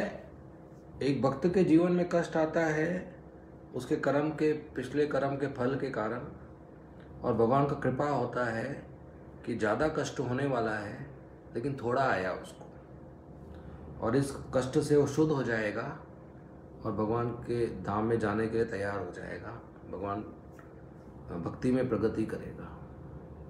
तो इस स्थिति में भी उसको भक्ति करते रहना चाहिए, लेकिन इसका मतलब ये नहीं कि कष्ट आ रहा है इसके कारण भक्ति बंद हो जाए उसका, वो ठीक नहीं है। तो हमें उसको समझाना चाहिए कि अपना जप, अपना 16 माला रोज हरे कृष्ण महामंत्र और रीडिंग, हियरिंग और सेवा, ये बंद नहीं होना चाहिए। अगर ये बंद हो रहा है तो वो कष्ट ऐसा नहीं है कि उसको अपनाना है, कुछ तो हल करना है उसका कि हम भक्ति कर पाए, भक्ति होना चाहिए। तो कष्ट भगवान देते हैं भक्त को उसको शुद्ध करने के लिए, और ज़्यादा होने वाला है कम देते हैं ताकि वो भगवान के ऊपर ज़्यादा निर्भर हो जाए। जो लोग भक्ति नहीं कर रहे हैं, मतलब आम व्यक्ति है, मतलब जो मतलब भक्ति नहीं कर रहा है लेकिन उसके जीवन में जो है कष्ट ही कष्ट आ रहे हैं, तो वो पिछले जन्म, तो लोग वो भी है जो भक्ति नहीं कर रहे हैं लेकिन उनके जीवन में कोई कष्ट ज़्यादा नहीं है, कभी आ गया, कभी काफी तक फिर उसका जीवन ठीक निकल गया, फिर कष्ट आ रहा है, फिर ठीक निकल गया। लेकिन कुछ लोग हैं जो भक्ति नहीं कर रहे हैं लेकिन फिर भी शुरू से लेकर आखिर तक उनके जीवन में कष्ट ही कष्ट आ रहे हैं। तो उनको बहुत आसान है प्रचार करना। उनको बोलना चाहिए जीवन में कष्ट इसके लिए है क्योंकि हम भक्ति नहीं कर रहे हैं, पिछले कर्म नहीं कट रहे हैं, भगवान की भक्ति कीजिए। और भगवान खुद भगवद गीता में कहते हैं जो दुखी होते हैं वो मेरे पास आते हैं, तो उनका दुख का जो भाव है उसको इस्तेमाल करके उनको भगवान की तरफ खींचना चाहिए। उनको बोलना चाहिए गजेंद्र कष्ट में था, भगवान की भक्ति किया और मुक्त हो गया। द्रौपदी कष्ट में थी, भक्ति किया, मुक्त हो गई। पांडव कष्ट में थे, भक्ति किया, मुक्त हो गए। तो आप भी कष्ट में भक्ति कीजिए, मुक्त हो जाओगे। तो कष्ट तो अच्छा है खींचने के लिए, प्रचार करने के लिए कि आप भगवान की भक्ति कीजिए, लेकिन हाँ उनका जो कष्ट है उनके पिछले कर्म के कारण ही है। लेकिन अगर कोई ज़्यादा कष्ट में है और हम सतावना दे रहे हैं तो उनके मुंह पे नहीं बोलना चाहिए, संभाल के बात करना चाहिए। ऐसा नहीं बोलना चाहिए आपका ही कर्म है इसलिए आप भोग रहे हो। हमको थोड़ा सेंसिटिव रहना चाहिए, ठीक है। छोटी भतीजी पहले घर पे रख लो, करके लिए बहुत जानना है। हाँ, हरे कृष्णा, आप म्यूट कीजिए। कौन बात कर रहे हैं? वीना माता जी म्यूट कर दीजिए, नहीं तो परमानेंट म्यूट कर देंगे। मुझे इसी में एक फॉलो क्वेश्चन पूछना था कि जैसे अगर मुझे पहले क्वेश्चन एक मिनट, उनका हुआ नहीं है। हाँ मुझे हाँ जी, जीवन में लगातार कष्ट आ रहे हैं, तो क्या उनका पिछला जीवन या पिछले कर्म इतने बुरे हैं उनके, मतलब कि उनको लगातार कष्ट मिल रहे हैं, यदि उनका पुराना जीवन इतना बुरा है तो फिर उनको मनुष्य जीवन क्यों दिया भगवान? नहीं तो किसी ने पाप किया है और पुण्य भी किया है, तो पुण्य के कारण उसको मनुष्य जीवन मिला है और पाप के कारण मनुष्य जीवन में कष्ट मिला है। तो किसी को कष्ट हो रहा है इतना भी नहीं, बहुत सारे लोग हैं जो बहुत कष्ट में हैं, राइट। तो कुछ पुण्य किया है इसके लिए मनुष्य जीवन मिला है, और खुद आत्मा साक्षात्कार सेल्फ रियलाइजेशन की और उनका झुकाव है, इसके लिए मनुष्य जीवन मिला है। और किसी का खाना छीना है, या किसी का ब्राह्मण का अपमान किया है, या साधु का निंदा किया है, इसलिए कष्ट हो रहा है उनको, तो भक्ति से चला जाएगा, उनको मुक्ति मिल जाएगी। भगवान खुद कहते हैं अहम त्वम सर्व पापेभ्यो, मैं आपके सब पापों से छुटकारा दिला दूंगा। तो भगवान पे विश्वास रखना चाहिए, पेशेंस रखना चाहिए। जैसे कि कष्ट जब आते हैं जीवन के अंदर, तो वैसे तो भक्ति अच्छे से कर रहे होते हैं, लेकिन जैसे आजकल जैसे कोरोना चल रहा है, पूरी पूरी फैमिली इतने कष्ट में है इस वक्त, तो वो लोग कहते हैं हम डीटी सेवा नहीं कर पा रहे हैं। तो इसको क्या समझें फिर, क्योंकि वो भगवान की सेवा अच्छे से नहीं कर पा रहे हैं, ठीक से माला जाप में मन नहीं लग रहा है, जबकि कष्ट तो हमारी भगवान के नाम से और उनकी सेवा करने से ही कम होते हैं। लेकिन इस वक्त तो कुछ लोग कह रहे हैं हमसे हो ही नहीं पा रही है, सेवा ही नहीं हो पा रही, जिसकी सेवा नहीं कर पा रहे, तो क्या समझें इस चीज़? डीटी सेवा, अगर शारीरिक तकलीफ के कारण डीटी सेवा नहीं कर पा रहे हैं तो कुछ दिन की बात है, कोई बात नहीं, बाद में भगवान को 56 भोग खिलाओ, कोई बात नहीं, कुछ दिन की बात है। और अगर शारीरिक तकलीफ के कारण जप नहीं कर पा रहे हैं तो बहुत लोग कोविड में कुछ दिनों में ठीक हो रहे हैं, उसके बाद अपना जप कर सकते हैं। अगर घर में कोई बीमार है और उसके दुख में नहीं कर रहे हैं तो उल्टा तो दुख में तो ज़्यादा भगवान के पास जाना चाहिए, तो ज़्यादा माला करना चाहिए। घर में कोई बीमार है और देखभाल में पूरा दिन जा रहा है तो जितना मौका मिले जप करना चाहिए। और तो कुछ दिन की बात है, हमारे मंदिर में भी बहुत सारे कोरोना पेशेंट हो चुके हैं और वो ठीक हो गए, अभी अपना भक्ति कर रहे हैं। हम लोग भी बहुत देखभाल कर रहे थे उनका, पूरा दिन जा रहा था, लेकिन अभी ठीक है, अपना भक्ति चल रहा है। तो वो तो टेम्पररी बात है, कुछ दिन की बात है। तो भगवान मदद करते हैं, भगवान की तरफ हम अगर एक कदम बढ़ाते हैं तो भगवान हमारे तरफ 1000 कदम बढ़ाते हैं। तो एक कदम तो बढ़ाना है, और सब कुछ कंफर्टेबल है और भक्ति कर रहे हैं, और सब कुछ तकलीफ में दर्द में और भक्ति कर रहे हैं, दोनों का बहुत फर्क है। भगवान कहते हैं इतने तकलीफ में मेरा भक्ति किया, ये मेरा सच्चा भक्त है। भगवान बहुत बुद्धिमान है और वो प्रूफ चाहते हैं कि हम उनको प्रेम करते हैं, वो सबूत चाहते हैं, और वो सबूत सिर्फ एक ही है, वो है कि उनके लिए दर्द लेना। जब हम अब किसी भी व्यक्ति के लिए अगर आप दर्द लेते हो, ये प्रूफ है कि आप उस व्यक्ति को प्रेम करते हो, नहीं तो दर्द क्यों लोगे। तो जब हम भगवान के लिए दर्द लेते हैं, शरीर दुख रहा है फिर भी दंडवत प्रणाम किया उनको, शरीर दुख रहा है फिर भी हरे कृष्ण महामंत्र बोले, शरीर दुख रहा है फिर भी गीता पढ़े, भगवान बोलते मेरे लिए दर्द ले रहा है, ये जरूर मुझे प्रेम करता है। तो दर्द तो एक मौका है भक्ति में आगे बढ़ने का। इसलिए कुंती महारानी कहती है कि और दर्द दो और कष्ट दो। तो दर्द तो भक्ति में आगे बढ़ने के लिए बहुत बड़ा मौका है, दुख भक्ति में आगे बढ़ने के लिए बहुत बड़ा दरवाजा है। बहुत इंटेंसली आप भक्ति कर सकते हो दुख में, जो सुख में नहीं होता है। तो जो भी है, हमें भक्ति में आगे बढ़ने का प्रयास करते रहना चाहिए। और बहुत ही हालत खराब है तो बहुत लोग कोरोना में कुछ दिन में ठीक हो रहे हैं, उसके बाद अपना माला कंप्लीट करना चाहिए, एक्स्ट्रा माला करके कंप्लीट करना चाहिए। ठीक है, हरे कृष्णा प्रभु जी। हरे प्रभु जी, इसी में फॉलोअप क्वेश्चन है, जैसे आपने कहा कि सब कुछ ठीक चल रहा है तो भक्ति कर रहे हैं, और दूसरा सिनेरियो आपने बताया कि बहुत कुछ खराब चल रहा है तो भक्ति कर रहे हैं। ठीक है, लेकिन प्रभु जी जैसे घर में कभी बीमार होता है ना, भक्ति करते हैं लेकिन मेंटली ध्यान भगवान की तरफ नहीं जाता, मेंटली उसी में जाता है कि कोरोना है कब ठीक होगा। 16 माला हो रही है वो मैकेनिकल हो रही है, ठीक है, लेकिन जब सब कुछ ठीक चल रहा है तो जो 16 माला होती है उसमें ध्यान लगता है। ठीक है, तो उस केस में कौन सा वाला बेटर है? नहीं, तो जिसमें भगवान का ध्यान लग रहा है वो बेटर है। मैं वो बात कर रहा था कि मैं अभी आप सेकेंड पैरामीटर यूज कर रहे हैं क्वालिटी का। मैं बात कर रहा था कि तकलीफ में भी भक्ति कर रहा है कोई, मतलब सेम क्वालिटी सेम पैरामीटर, तो वो बहुत बड़ी बात है। लेकिन अभी तकलीफ में सिर्फ तकलीफ कॉन्शियसनेस हो रहा है, पेन कॉन्शियसनेस हो रहा है, कृष्णा कॉन्शियस नहीं हो रहा है, तो भी ठीक है, अच्छी बात है, कर तो रहा है।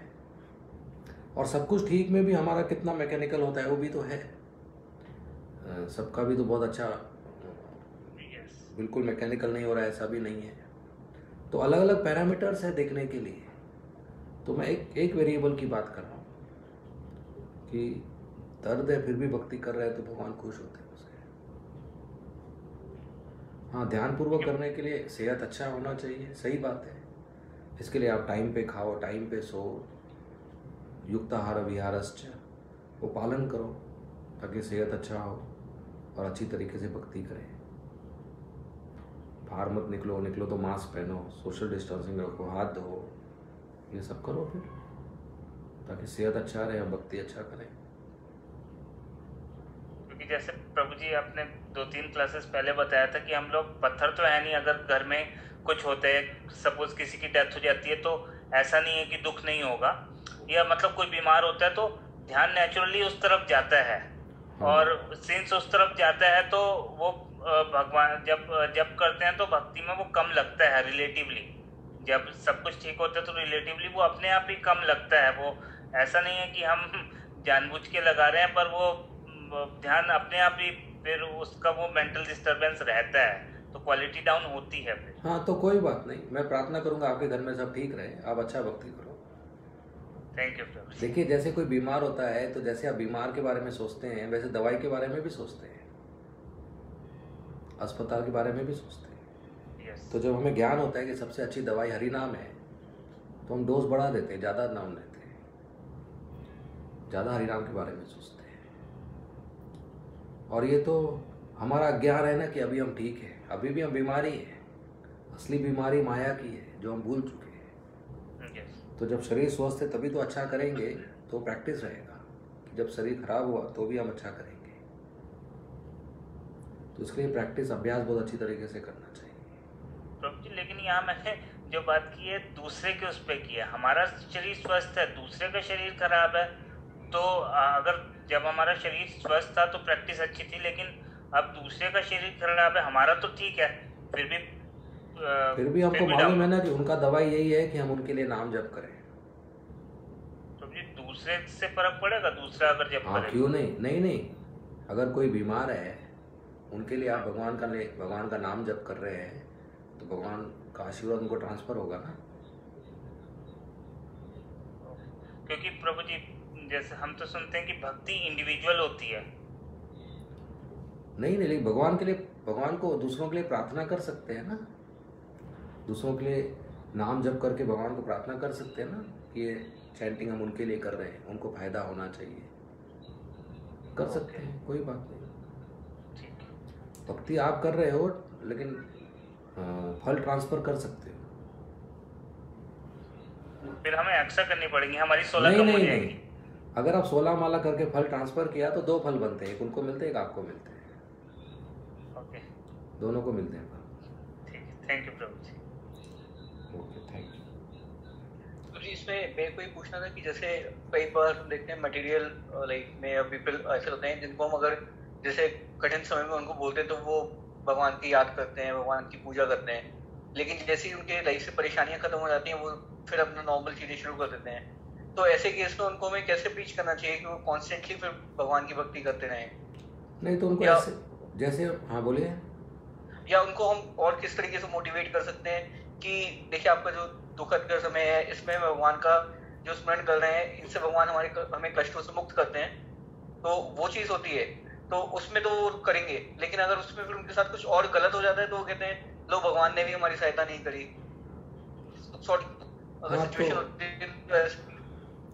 तो ऐसे बहुत भक्त होते हैं जो सिर्फ दुख में भगवान के पास आते हैं या कोई इच्छा के लिए भगवान के पास आते हैं। जैसे 10वीं के एग्ज़ाम के रिजल्ट के पहले बहुत बच्चे आते हैं मंदिर में, फिर एग्ज़ाम हो गया, रिजल्ट हो गया तो नहीं आते हैं, फिर 12वीं के बाद वापस 12वीं के लिए वापस आते हैं, फिर नहीं आते हैं, या इलेक्शन के पहले आते हैं, या क्रिकेट मैच के पहले आते हैं। तो ऐसे बहुत सारे हैं जो दुख में आते हैं भगवान के, फिर नहीं आते हैं। तो उनको साधु संग मिलना चाहिए। और अगर हम प्रचार करें तो उनको बोलना चाहिए, देखिए जिस दुख के लिए आप भगवान के पास आए उसके अलावा बड़े बड़े दुख हैं दुनिया में जो मालूम नहीं है आपको, लेकिन आपके पास है। जन्म मृत्यु है, बुढ़ापा है और बीमारी है। ये 4 दुख है आपके पास। आप एक दिन मरने वाले हो, आप एक दिन बूढ़े होने वाले हो, बीमारी वापस आने वाला है और मरने के बाद जन्म भी वापस होने वाला है, और ये हर जन्म होता है रिपीटेडली। तो इसे बाहर निकलने का एक ही तरीका है भक्ति करना। फिर दूसरा, वो अगर साधु संघ में आते हैं तो हमको बता सकते हैं कि हमारा कर्तव्य है भक्ति करना, क्योंकि हम कृष्ण के नित्य दास हैं। तो यही प्रचार है कि कुछ लोग दुख में आते हैं फिर छोड़ देते हैं। ये हमें मौका मिला तो उनको हमें बेसिक फिलॉसफी समझाना चाहिए कि हम शरीर नहीं आत्मा है, और आत्मा भगवान का अंश है। तो हमें कृष्ण की सेवा करके वापस कृष्ण के धाम जाना चाहिए। तो ये हमें प्रचार करना चाहिए लोगों को। ठीक है? Yes sir, thank you. Okay, next. Hare Krishna Prabhu ji. Hare Krishna Prabhu ji, इसी से रिलेटेड एक क्वेश्चन है मेरा। एक्चुअली अभी जैसे मैं भी कॉलेज का क्लास में, तो उसमें एक लोगों ने पूछा मेरी मम्मी को कोरोना हो गया है, तो हमने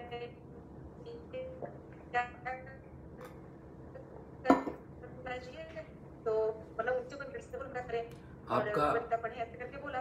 वॉइस ब्रेक हो गया माता जी।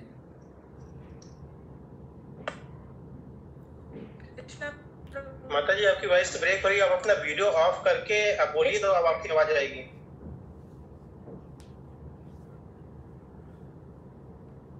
हरे कृष्णा प्रभु जी, अभी आवाज आ रही है?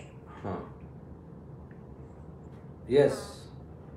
प्रभु जी, मैं ये पूछ रही थी कि मेरे से किसी ने पूछा कि अगर जैसे किसी के घर में कोई बीमार था, किसी को कोरोना था, तो मुझे क्या करना चाहिए। तो मैंने उनको बोला कि आप हरे कृष्ण मंत्र का जप करिए, और उनको जप के लिए प्रेरित किया। भगवत गीता का 12वां और 15वां अध्याय पढ़ने के लिए बोला।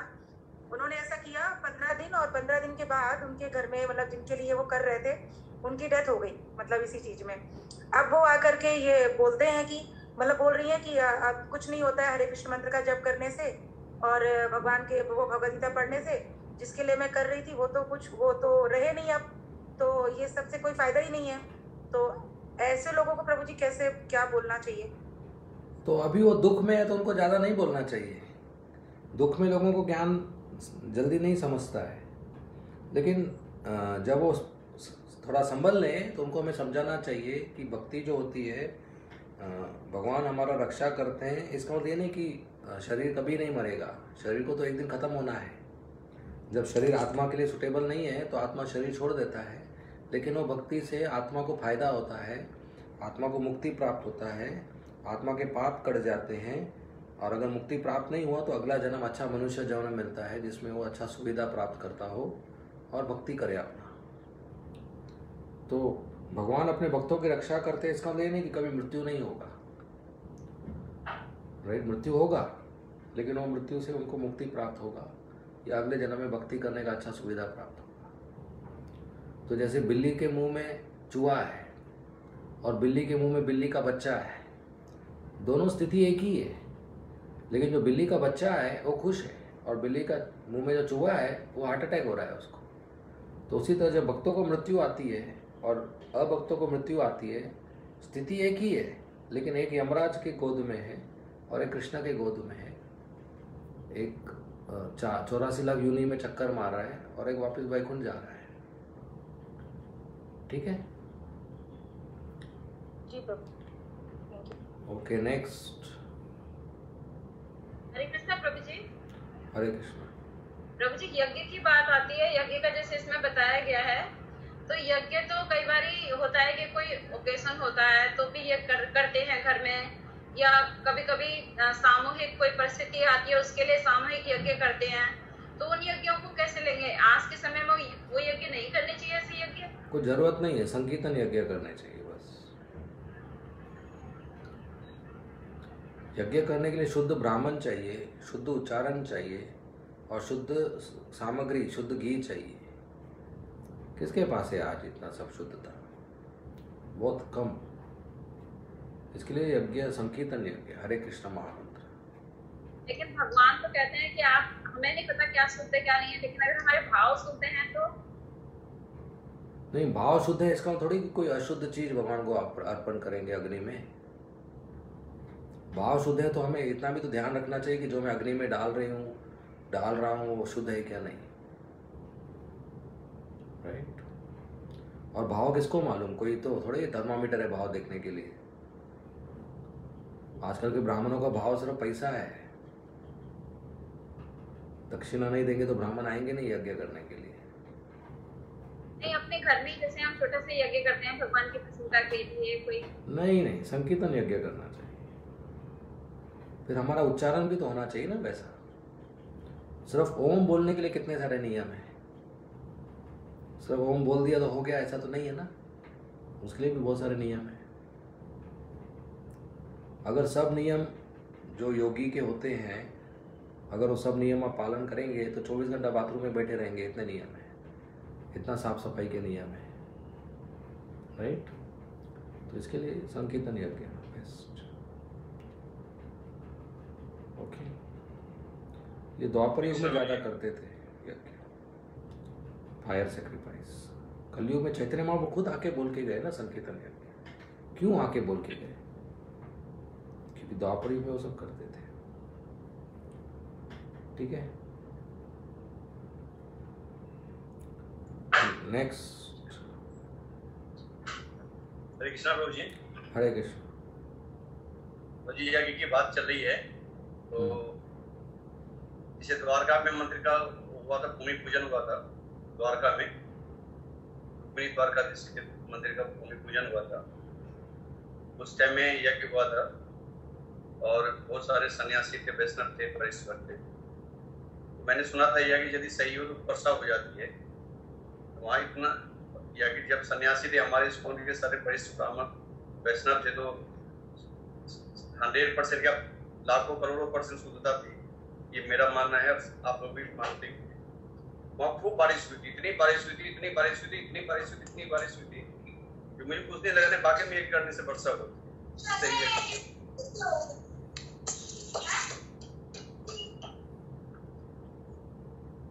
हरे कृष्णा। हाँ, तो अच्छी बात है, लेकिन सब लोग वो नहीं कर सकते ना। बात वो है कि कलयुग में जो यज्ञ है वो संकीर्तन यज्ञ है। ये हम लोगों को बोल नहीं सकते ना कि ऐसा कीजिए आप रोज, क्या सब लोग नहीं कर सकते, राइट। ये एक्सेप्शन है। कोई एक स्पेशल बैट्समैन आया, चौका छक्का मार दिया 6 बॉल में, इसका तो हर कोई मारेगा, right. Okay, next. Hare Krishna Prabhu ji. Hare Krishna Prabhu ji, आप जैसे बता रहे थे कि कर्म फल को मतलब त्याग किसी को दे सकते हैं, ठीक है। हम मतलब मैं इस चीज में पूछना ये चाह रही हूँ कि जैसे मैं किसी को भक्त बनाने के लिए अपना कोई रोग है ना, हम उसको काफी टाइम से एकादशी का फल दे रहे हैं और वो एक मतलब एकादशी तो कर रहा है, मंदिर जा रहा है, लेकिन फिर कभी कभी बिल्कुल भक्ति से हट जाता है। जैसे मुझे लगता है कि हाँ शायद वो भक्त बनेगा, फिर वो भक्ति से निकल जाता है बाहर, बिल्कुल ही मंदिर जाना छोड़ देता है या फिर भक्तों से मिलना छोड़ देता है। तो फिर इसके लिए क्या मैं इस कंडीशन को फिर कैसे समझूं? बुलाओ उसको, डांटेंगे उसको। काफी साल से मतलब ऐसा है, ये चीज मतलब मैंने अपने ससुराल में भी किया है ना, तो मेरे जेठ जेठानी सब भक्त बन चुके हैं। मेरा भाई अपना खुद का, ये मेरा पर्सनल ये कि मैं काफी टाइम से उसको एकादशी फल अपना जप ये दे रही हूँ, पर पता नहीं शायद ये तो मेरी भक्ति अच्छी नहीं है ना। नहीं तो थोड़ा साधु का संग भी प्राप्त होना चाहिए। साधु के संग से वो मंदिर भी जाता है, प्रभु जी मंदिर जाता भी है, भक्तों से मिलता भी है, क्लास भी ज्वाइन करता है, फिर एकदम से बिल्कुल आउट हो जाता है। हाँ, थोड़ा पेशेंस रखना। माला करने लगी लेकिन फोन नहीं करता। तो कोई बात करना चाहिए उनसे, साधु कोई बात पर्सनली 1 to 1 बात करना चाहिए, उससे फर्क पड़ेगा। तो किसी किसी को टाइम लगता है, पेशेंस रखना चाहिए, तो कोई बात करना चाहिए, साधु संग मिलना चाहिए उनको। साधु संग बहुत ज़रूरी है, तो वही है, साधु संग मिलना चाहिए, उससे हो जाएगा। क्लास सुनना चाहिए, प्रभुपाद जी की किताब पढ़ना चाहिए, उससे हो जाएगा। ठीक है,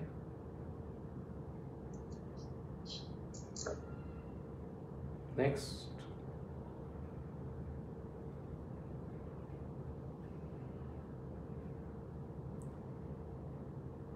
अगला सवाल या पढ़िए आगे, श्लोक 3। श्लोक पढ़े प्रभु जी। हाँ, 3 श्लोक, 18वां अध्याय 3 श्लोक। त्याज्यं तो स्वदित्येके कर्म प्राहुर्मनीषिण यज्ञदान तपः कर्म न त्याज्यम इति चापरे। अनुवाद और तात्पर्य श्रील प्रभुपाद जी के द्वारा। श्रील प्रभुपाद की जय। कुछ विद्वान घोषित करते हैं कि समस्त प्रकार के सकाम कर्मों को दोषपूर्ण समझकर त्याग देना चाहिए, किंतु अन्य विद्वान मानते हैं कि यज्ञ, दान तथा तपस्या के कर्मों को कभी नहीं त्यागना चाहिए। तो भगवान देखिए अभी भी सस्पेंस बना रहे हैं, बहुत होशियार हैं। अर्जुन को बोलते हैं कि कुछ विद्वान कहते हैं कि सब कुछ त्याग करना चाहिए, सब कार्य त्याग करना चाहिए, कर्म के कार्य। लेकिन फिर भगवान कहते हैं लेकिन कुछ विद्वान ऐसे हैं जो कहते हैं कि यज्ञ, दान, तपस्या त्याग नहीं करना चाहिए, उनको कभी नहीं त्याग करना चाहिए। मतलब पूर्ण संन्यास या पूर्ण त्याग संभव ही नहीं है, कुछ तो करते ही रहना चाहिए। तो जैसे मैंने कहा भगवान 10 श्लोक लेंगे इसका उत्तर देने के लिए, तो हम भी एक एक आगे बढ़ेंगे। तो भगवान अभी भी दूसरों का सहारा ले रहे हैं, अपना मत नहीं बता रहे हैं कि कुछ लोग ऐसे कहते हैं, कुछ लोग ऐसे कहते हैं। कुछ लोग कहते हैं कि यज्ञ में हिंसा होती है, बलि होता है, नहीं करना चाहिए।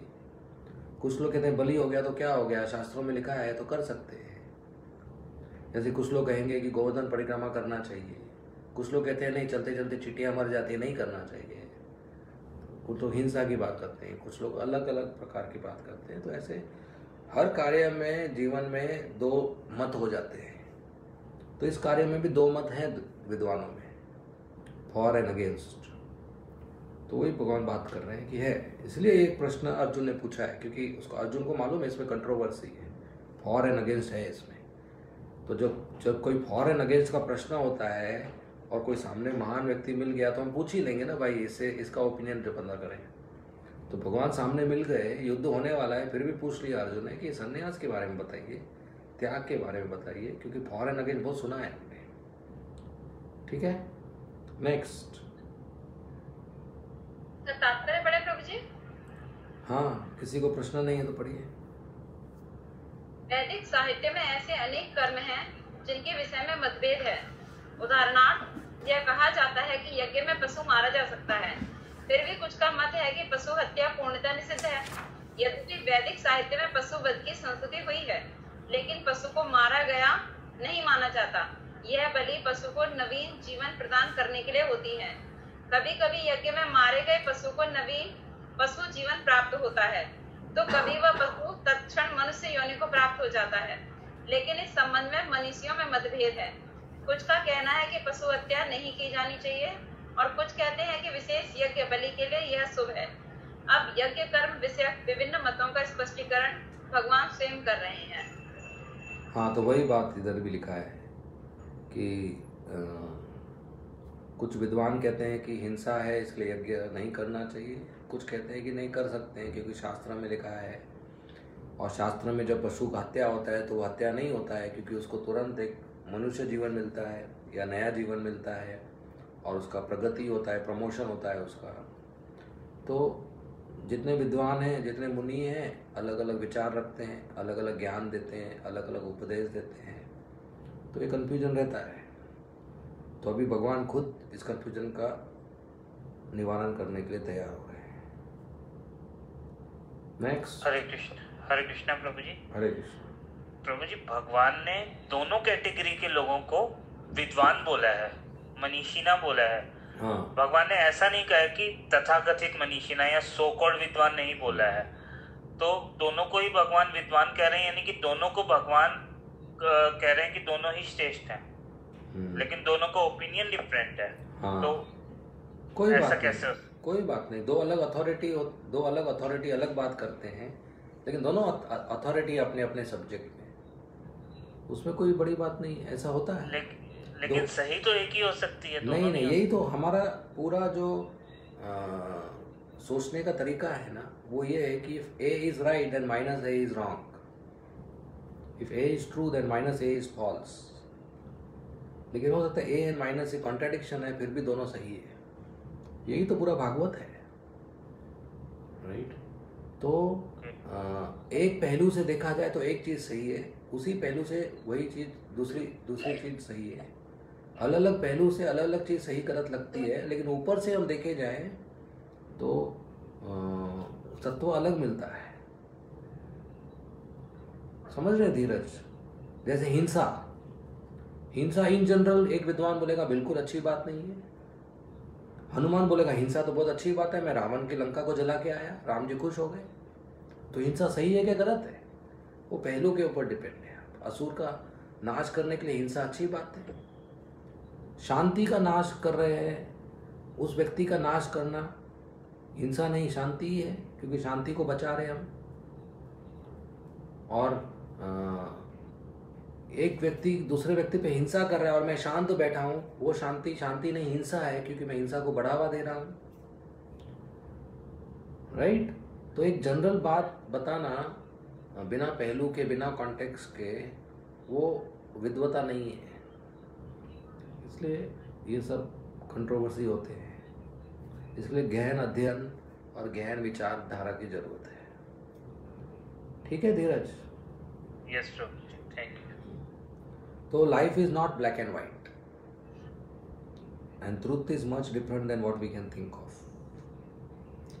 किसी भी विषय में आप जितना अंदर जाओगे ना, उतना कंफ्यूजन होगा, क्योंकि it's not black and white. ये तो इतना बड़ा गीता नहीं लगता था एक छोटी सी बात बोलने के लिए अर्जुन को कि तुम युद्ध करो। अर्जुन तो तैयार था ना युद्ध करने के लिए, अभी थोड़ा कंफ्यूजन हो गया। और कृष्णा ऐसा नहीं कि मैं भगवान हूं, ओके यू फाइट, बात खत्म। 700 श्लोक लगे अर्जुन को समझाने के लिए कि तुम युद्ध करो, क्योंकि ये बात इतनी आसान नहीं है। अपनों को ही मारना है उसको। और कैसे कैसे कृष्णा प्रश्न पूछे अर्जुन ने, जिसका मतलब कोई है ही नहीं युद्ध से। ये नहीं पूछा है तीर कैसे चलाना है, बचना कैसे है, घोड़ों को पानी कहाँ से लाना है, ये सब नहीं पूछा। हाथी यज्ञ क्या है और संन्यास क्या है, त्याग है, ये इसका युद्ध से क्या लेना देना। भगवान तो बोल सकते थे ना, अरे युद्ध करो, बाद में जिंदा रहे तो बताऊंगा मैं ये सब। लेकिन ये सब अर्जुन के मन में शंका थी, और भगवान टाइम निकाल कर क्लियर किए कि बाकी अच्छा निर्णय ले सके युद्ध का। और आखिर में भगवान कहते हैं कि आप निर्णय लो, जो आपकी मर्जी है वो करो। तो इसका मतलब ये सब बहुत गहन चीजें हैं, बहुत डीप है। भक्ति शास्त्री करने के बाद भी अगर आप वापस भगवता पढ़ोगे ना, वापस प्रश्न आएंगे और वापस कुछ नहीं समझ आएगी। 2 साल बाद वापस पढ़ोगे तो वापस प्रश्न आएंगे, वापस कुछ नहीं समझ आएगी। 10 साल बाद भी ऐसे ही होगा, क्योंकि जैसे आप भक्ति में आगे बढ़ोगे वैसे वैसे और डीप थिंकिंग होगा। Okay, thank you Prabhu ji. Hare Krishna. Next, Hare Krishna, बोलिए। प्रभु जी यहाँ पे लिखा तात्पर्य के अंदर कि कभी कभी यज्ञ में मारे गए पशु को नवीन पशु जीवन प्राप्त होता है। तो मतलब यहाँ पे जो है पशु हत्या को थोड़ा सा पॉजिटिव रूप में बताया है कि भाई जब पशु हत्या करते हैं यज्ञ के लिए तो उसको नया जीवन प्राप्त होता है।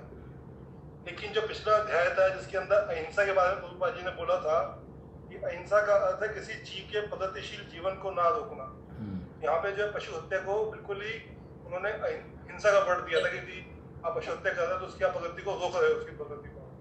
लेकिन यहाँ पे यज्ञ के अंदर जो है उसको बोला कि हाँ भी करेंगे आप जो पशु हत्या बलि देंगे तो उसको नया जीवन। तो दोनों में क्या फर्क है थोड़ा सा? हाँ, तो हिंसा नहीं करना चाहिए, लेकिन यज्ञ में हिंसा जो करते हैं वो पूरे समाज की भलाई के लिए करते हैं। उसमें जब पशु हत्या करते हैं तो पशु को तो हिंसा हो गई, उसके बदले में पशु को एक गिफ्ट मिलता है। वो गिफ्ट ये मिलता है कि उसको एक नया जीवन मिलता है, उसका फायदा होता है।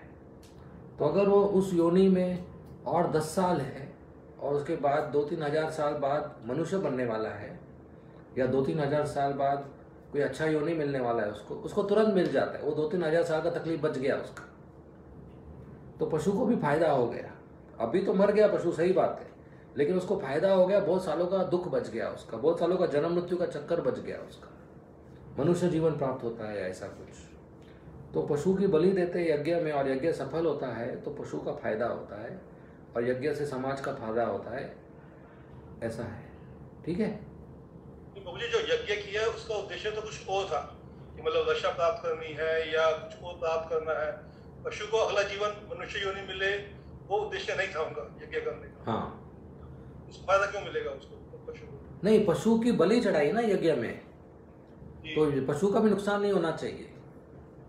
पशु ने यज्ञ में भाग लिया ना बलि देकर, तो यज्ञ का फल पशु को मिला, और पशु को ज्यादा मिला क्योंकि उसने ज्यादा बलि दिया, ज्यादा अपना जान दिया है। जिसने अपना जान दिया उसको ज्यादा फल मिला। पशु की बलि क्यों देते यज्ञ में मालूम है? अच्छा, मेन बात तो नहीं मालूम, बात यह ना कि यज्ञ सफल हुआ क्या नहीं कैसे मालूम। जैसे कि बच्चे ने पूरा साल पढ़ाई किया, फिर उसका एग्जाम होता है, एग्जाम से पता चलता है कि उसने पढ़ाई किया है कि नहीं, याद है क्या नहीं, उसको समझा है क्या नहीं, फिर वो आगे क्लास में जाता है एग्जाम पास होने से। उसी तरह यज्ञ सही हुआ क्या नहीं कैसे मालूम? तो एक पशु की बलि दी जाती है। अगर यज्ञ सही हुआ तो ये पशु को मनुष्य जीवन मिलता है, वो जो प्रीस्ट होता है उसको ये दिखाई देता है। अगर उसको मनुष्य जीवन मिला, इसका मतलब यज्ञ सफल हो गया, बच्चा एग्जाम पास हो गया, प्रमोट हो गया। अगर पशु का बलि दिया और यज्ञ सफल नहीं हुआ और मनुष्य जीवन नहीं मिला, तो हर व्यक्ति जो उस यज्ञ में है उसको पशु के बलि का पाप लगता है। तो पशु की बलि एक एग्जाम होता है, यज्ञ सफल है क्या नहीं वो एसेस करने के लिए, चेक टेस्ट करने के लिए, लिटमस टेस्ट। तो अगर नहीं हुआ तो फिर पाप लगता है। लेकिन कलयुग के स्टार्टिंग में लोग यज्ञ करते थे समाज के भलाई के लिए नहीं, या पशु के भलाई के लिए, पशु को खाने के लिए, क्योंकि पशु तो मर गया, अभी वेस्ट करने से चाहे खा लो। तो इसके लिए लोग यज्ञ करने लगे। इसलिए भगवान कृष्ण बुद्ध के रूप में आकर यज्ञ बंद कर दिया, बोला अहिंसा परो धर्म, आप लोग यज्ञ मत करो। फिर चैतन्य महाप्रभु आकर बोले कि संकीर्तन यज्ञ करो। ठीक है, हरे कृष्ण प्रभु जी। हरे कृष्ण प्रभु जी, कई बार ऐसी कंट्रोवर्सी हो जाती है कि इस भगवद गीता को पढ़कर के जैसे लोग पूरा तो समझते नहीं है, लेकिन जैसे अगर तात्पर्य की एक लाइन भी समझ ली तो कहते हैं इसका मतलब प्रभुपाद जी भगवद गीता में पशु बलि को वो करते थे, मतलब उसको ग्रांटेड बोलते थे कि हाँ ठीक है कर सकते हैं, करनी चाहिए। एक पन्ना पढ़ के कोई ऐसा बात करता है, उसका ऐसे मूर्ख का क्या बात सुनना? पूरा किताब पढ़ के बात करना चाहिए ना। नहीं, लेकिन उनको हम फिर जवाब दे सकते हैं, जैसे अभी आपने बताया, फिर भागवतम में भी है। लेकिन उनको बोलना चाहिए पूरा किताब पढ़ो ना, एक पन्ना पढ़ के थोड़ी पता चलता है कुछ। सर ये भी बात नहीं है, ये चीज पहले के टाइम के लिए, आज के समय के लिए नहीं है। इस समय के लिए तो उनको बताना चाहिए कि यज्ञ के लिए वैसा ब्राह्मण चाहिए, वैसा शुद्ध मंत्र चाहिए, उच्चारण चाहिए, वैसे शुद्ध घी चाहिए। और पशु की बलि करते हैं तो ब्राह्मण को हत्या का भाग लगता है, हत्या का आरोप लगता है, हत्या का पाप लगता है अगर पशु को योनि नहीं मिला, मनुष्य योनि। ये सब भी तो रिस्क फैक्टर्स है ना। तो उनको बोलना चाहिए, एस्ट्रिक पढ़ा नहीं आपने, कंडीशंस अप्लाई है उसमें। कोई एडवर्टाइजमेंट होता है ना शेयर्स या म्यूचुअल फंड्स का, फिर उसमें एस्ट्रिक होता है, conditions apply, please read the risk factors before investing, होता है ना। वैसे इसमें भी रिस्क फैक्टर्स है ना। ये जो आपने बताया था अभी, ये भागवतम में कहीं मैंने भी पढ़ा था, बट मुझे याद नहीं आ रहा मैंने कहाँ पढ़ा था कि मंत्रों को चेक करने के लिए कि सही मंत्रों से यज्ञ हुआ है नहीं हुआ है। और ये भागवतम में कुछ ऐसा है कि कहाँ है? बहुत जगह पर है, ढूंढना पड़ेगा, ऐसा मुझे याद नहीं है, तुमसे पढ़ने पर है। आप भी ढूंढने का तो मिल जाएगा, बहुत जगह पर है। भगवद गीता में भी प्रभुपाद जी ने बताया होगा।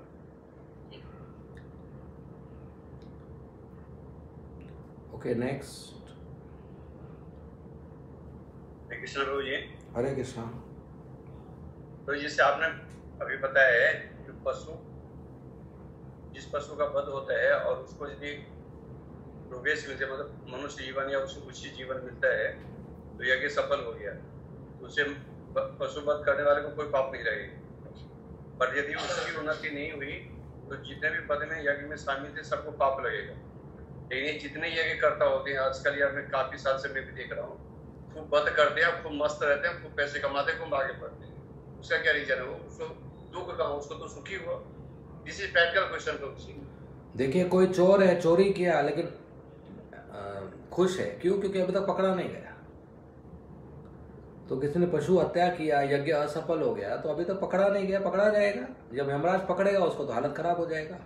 आज बहुत लोग दुखी भी है ना, लेकिन कुछ गलत काम नहीं किया उन्होंने, क्यों? क्योंकि पकड़े गए वो। अभी पहले गलत काम किया था, हमने देखा नहीं उनको गलत काम करते हुए, हमने सिर्फ दुखी देखा उनको, क्योंकि उन्होंने पहले कुछ गलत काम किया था, पकड़े गए। उसी तरह आज आपने जिसको देखा है वो सुखी है, क्योंकि अभी तक वो पकड़ा नहीं गया। जब उसका पाप का फल आएगा तो वो परेशान हो जाएगा, दुखी हो जाएगा। तो सजा मिला नहीं उसको अभी तक। तो कर्म का फल तो आना है, बस समय हर एक अलग अलग है।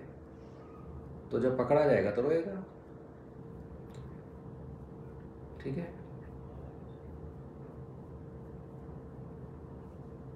नेक्स्ट।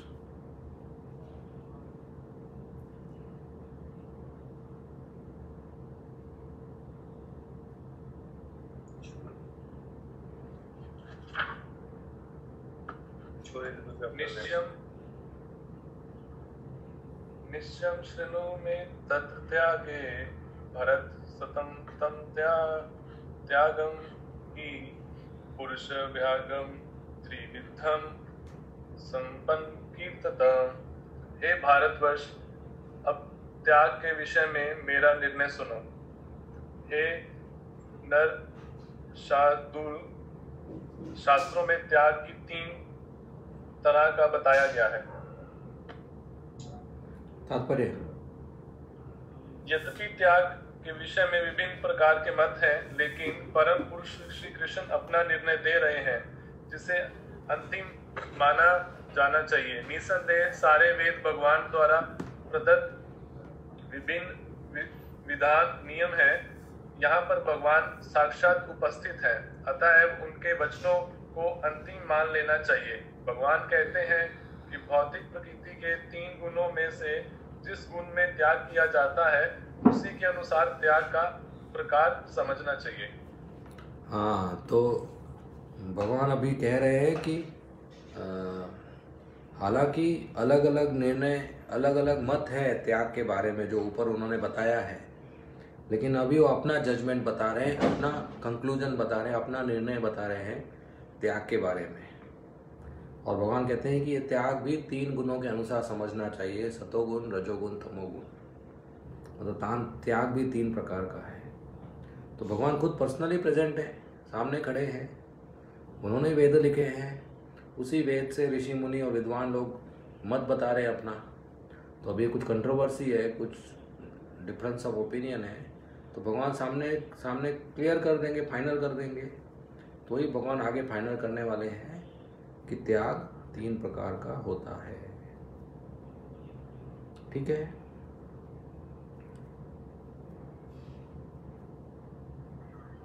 नेक्स्ट। हरे कृष्ण प्रभु जी, जो त्याग बता रहे हैं तो क्या 3 वही सतोगुण, रजोगुण, तमोगुण? हाँ जी, इसको भी आगे बताएंगे भगवान? हाँ बताएंगे,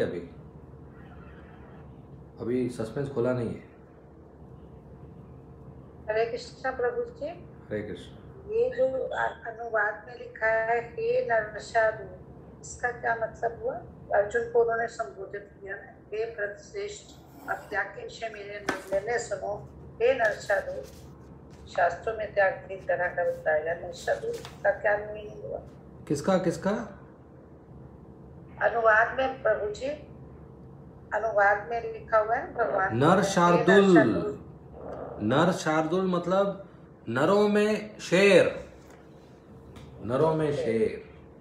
मनुष्य में अर्जुन शेर है ना। ठीक है,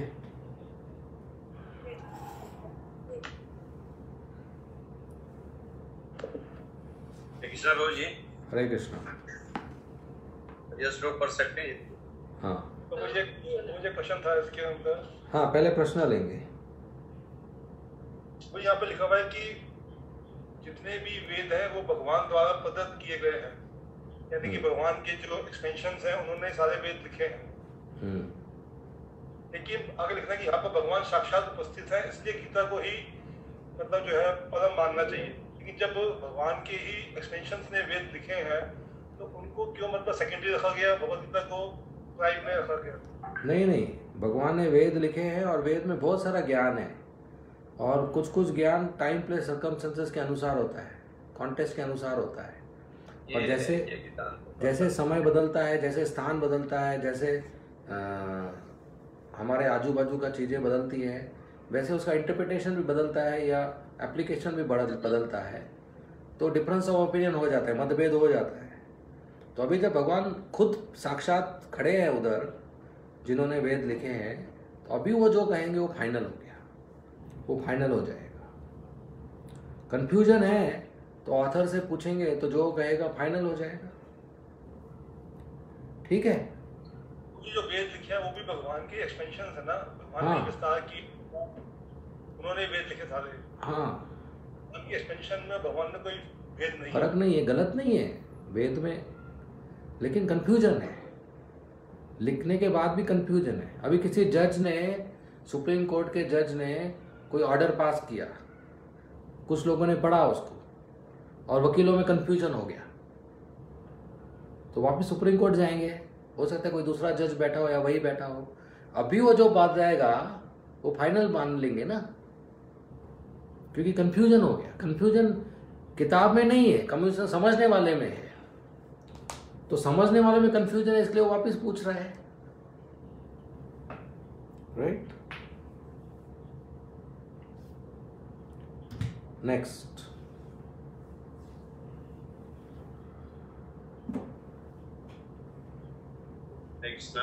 हरे कृष्ण।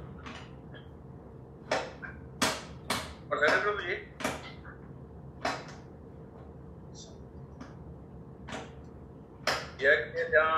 यज्ञ दान तप कर्म न त्याज्यम कार्यम एव तत् यज्ञो दानं तपस्यैव भावनानि मनीषिणाम्।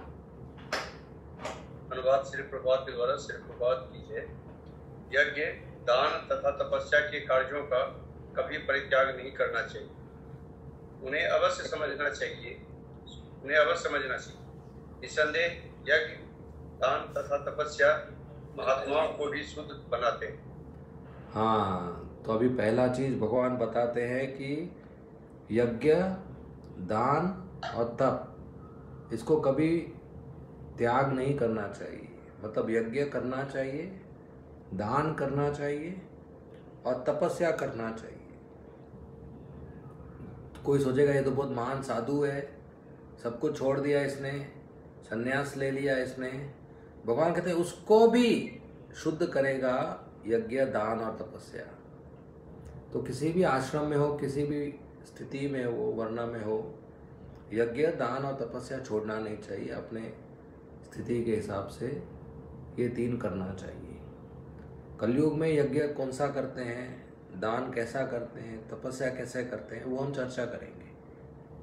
कलयुग में पहले जो अग्नि में घी डालते थे वो यज्ञ नहीं करते हैं, या जो राजा लोग गाय वगैरह दान देते थे लाखों, वो नहीं करते हैं, या जंगल में जाकर रहने वाले तपस्या नहीं करते हैं।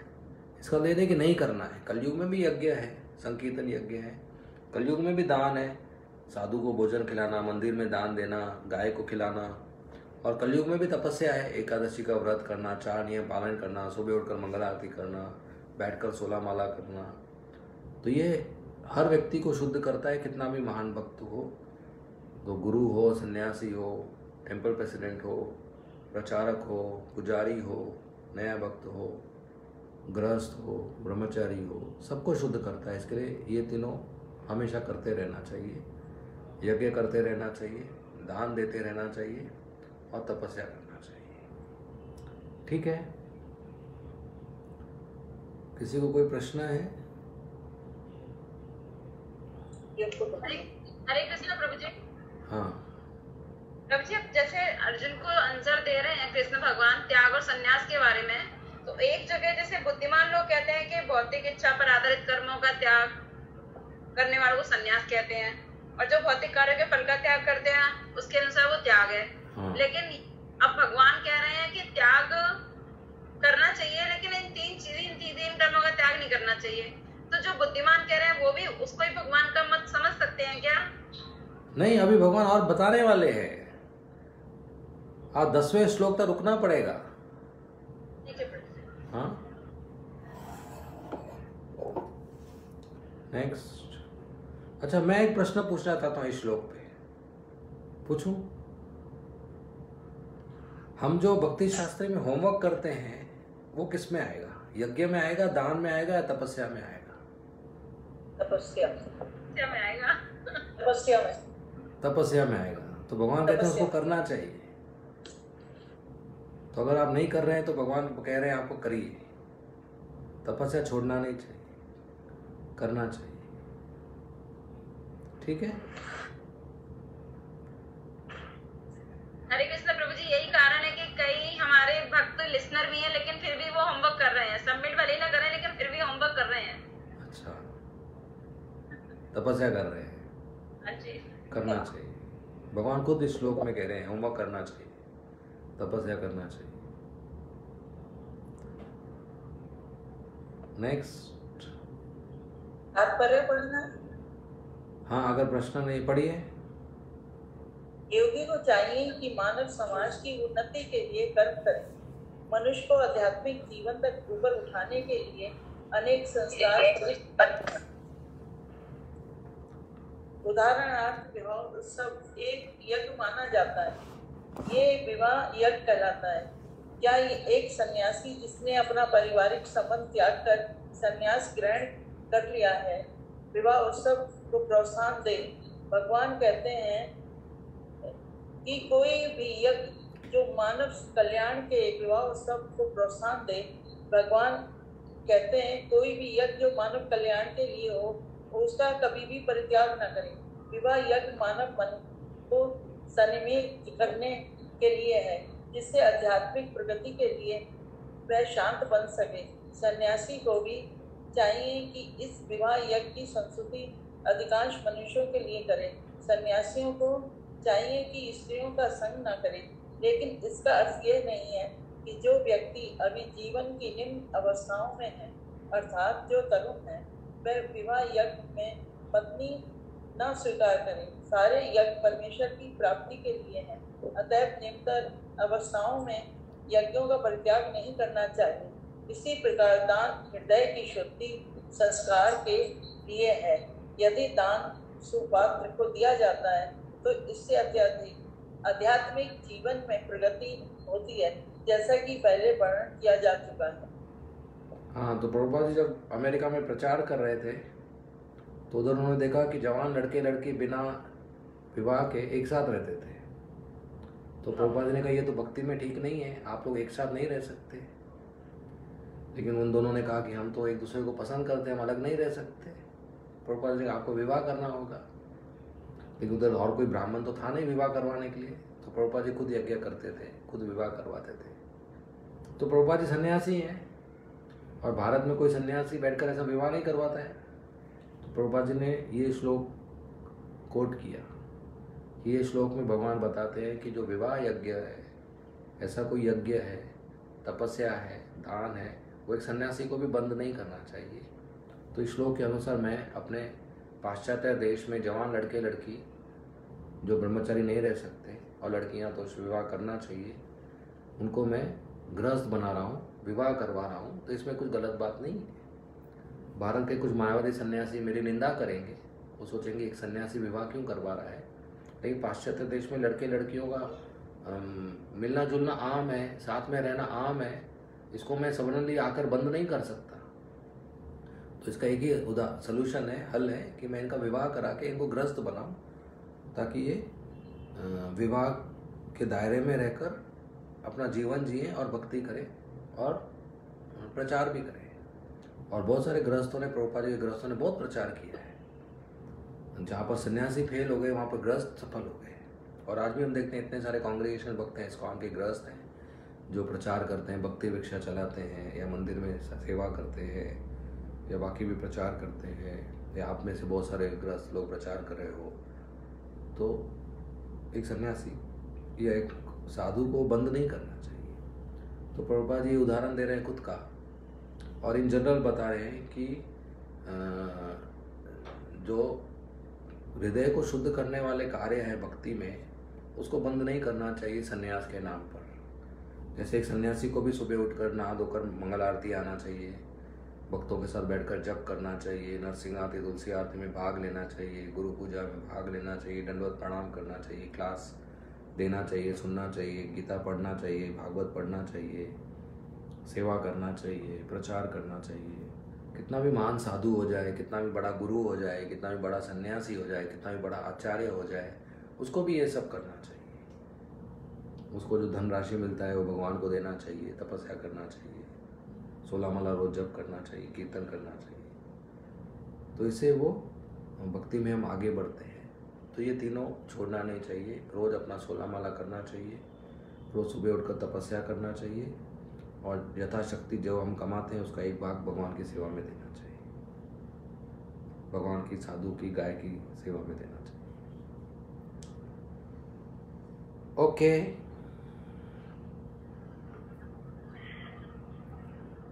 कोई प्रश्न? प्रभु जी। हाँ प्रभु जी, अभी फिर से इसी में ये बात आ गई है और मेरे अंदर थोड़ा सा कंफ्यूजन चल रहा था। हाँ। जैसे कल मेरी और प्रभु जी की शादी की सालगिरह है, 25वीं सालगिरह है। तो कोरोना का जैसे टाइम चल रहा है, उस दौरान हमने यही सोचा था कुछ नहीं करेंगे तो छोटा सा घर में अपना है ना एक यज्ञ कर लेंगे, अपने परिवार के, अपने 3-4 लोग बैठ के, और हरे कृष्ण महामंत्र से यज्ञ कर लेंगे छोटा सा। तो वो करें या नहीं करें, अब आप भी बोल रहे हैं, जिससे तो समझ डाउट हो रहा है, करें या नहीं करें। कलयुग में तो संकीर्तन यज्ञ करना है।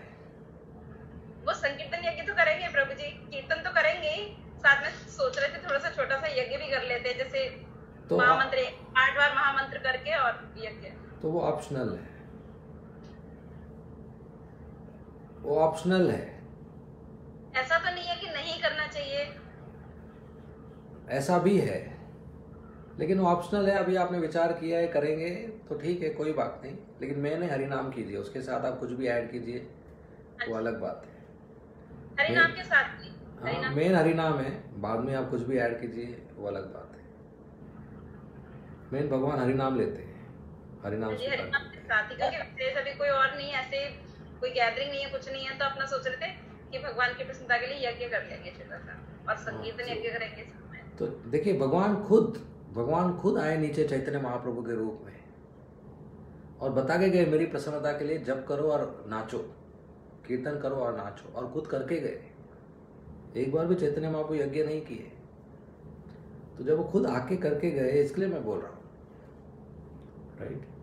तो डायरेक्ट भगवान से पूछो, तो भगवान खुद ही बता रहे हैं ना चैतन्य महाप्रभु के रूप में, हरे नाम हरे नाम हरे नामैव केवलम कलौ नास्तेव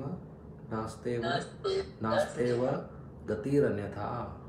ये कलयुग में अगर गति चाहिए तो हरि का नाम नास्तेव गतिरन्यथा, मतलब और कोई तरीका नहीं है, और कोई तरीका नहीं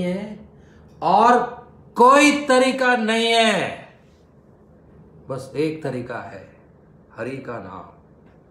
ये चैतन्य महाप्रभु सिखा के गए, तो मेरा धर्म है जो वो सिखा के गए, वो आपको सिखाना, ठीक है। तो ऑप्शनल है। हाँ, नेक्स्ट। जैसे कि कई बार वैष्णव भक्तों में जो है वैष्णव यज्ञ करते हैं या संस्कार होते हैं बहुत सारे, उसमें भी यज्ञ किए जाते हैं, मंत्रास के उच्चारण किए जाते हैं। तो हम कई बार भक्तों को भी बताते हैं, डिवोटीज ही, भी आप यज्ञ कीजिए, और जैसे घर का इनॉग्रेशन है उसमें भी वो यज्ञ करें, आरती करें, भगवान का भोग लगाएं, ऐसे प्रसाद खिलाएं भक्तों को। बट वो फिर भी बहुत फोर्स करते हैं, नहीं हम वैष्णव यज्ञ कराना चाहते हैं। तो उस स्थिति में कैसे? नहीं, कौन फोर्स करते हैं? जो सामने वाले वक्ता है, वो जो भक्ति चाहते हैं भी, हाँ संकीर्तन के साथ साथ में वैष्णव यज्ञ भी करें, घर का कौन फोर्स करते हैं? जो करने वाले वो फोर्स करते हैं, या जिनका घर है वो फोर्स करते हैं? जिनका घर है। हाँ, उनकी इच्छा है तो हम उनको फैसिलिटी देते हैं, जिनको आता है वो कर सकते हैं। गोपाल भट्ट गोस्वामी एक किताब लिख के गए हैं जिसमें ये संस्कार कैसे करना चाहिए यज्ञ वो बताते हैं। और हम लोग भी इस्कॉन में दीक्षा यज्ञ करते हैं, विवाह यज्ञ करते हैं, डीटी इंस्टॉलेशन यज्ञ करते हैं, राइट। तो ऐसा नहीं कि यज्ञ नहीं करते हैं हम, लेकिन कलयुग में वो मेन चीज़ नहीं है। मेन चीज़ संकीर्तन यज्ञ है। तो अगर किसी के घर के उद्घाटन में आपने कीर्तन किया, डीटी का आरती किया, भक्तों को प्रसाद खिलाया, दक्षिणा दिया, फुल स्टॉप, हो गया। बाकी सब आप ऑप्शनल करना चाहते हैं, आपकी श्रद्धा है तो अलग बात है, राइट। हर एक की अपनी अपनी श्रद्धा के हिसाब से, किसी को यज्ञ पे ज़्यादा श्रद्धा है हरिनाम से, या किसी को दोनों पे श्रद्धा है, इसके लिए वो चाहता है, राइट। चैतन्य महाप्रभु कहते हैं आप हरिनाम करेंगे तो आपका घर शुद्ध हो गया। कुछ लोग सोचते हैं कि थोड़ा घी जलाएंगे तो शुद्ध होगा, ठीक है जलाओ, घी जलाओ, राइट। शौनक ऋषि नैमिषारण्य में यज्ञ कर रहे थे 1000 साल, कितना 1000 साल यज्ञ कर रहे थे दुनिया के भले के लिए। फिर वापस सूत गोस्वामी आए घूमते घामते, तो सूत गोस्वामी को व्यासासन पे बिठाए, प्रणाम किए और उन्होंने कहा कि हम समाज के भलाई के लिए हजारों सालों का यज्ञ चालू किए हैं, लेकिन हमें सिर्फ एक ही चीज प्राप्त हुआ है, उसे एक ही फल प्राप्त हुआ है, क्या? हमारा मुंह काला हो गया धुएं से, और कुछ हुआ ही नहीं उससे। अभी आप बताइए समाज का भला कैसे करना है, ये यज्ञ से तो नहीं होने वाला। तो सूत गोस्वामी ने कहा समाज का भला करना है तो भागवत सुनिए आप, और एक जगह पे नैमिषारण्य में उन्होंने भागवत सुनाया और पूरे समाज का भला हो गया। आज वही भागवत हम पढ़ रहे हैं, समझ रहे हैं?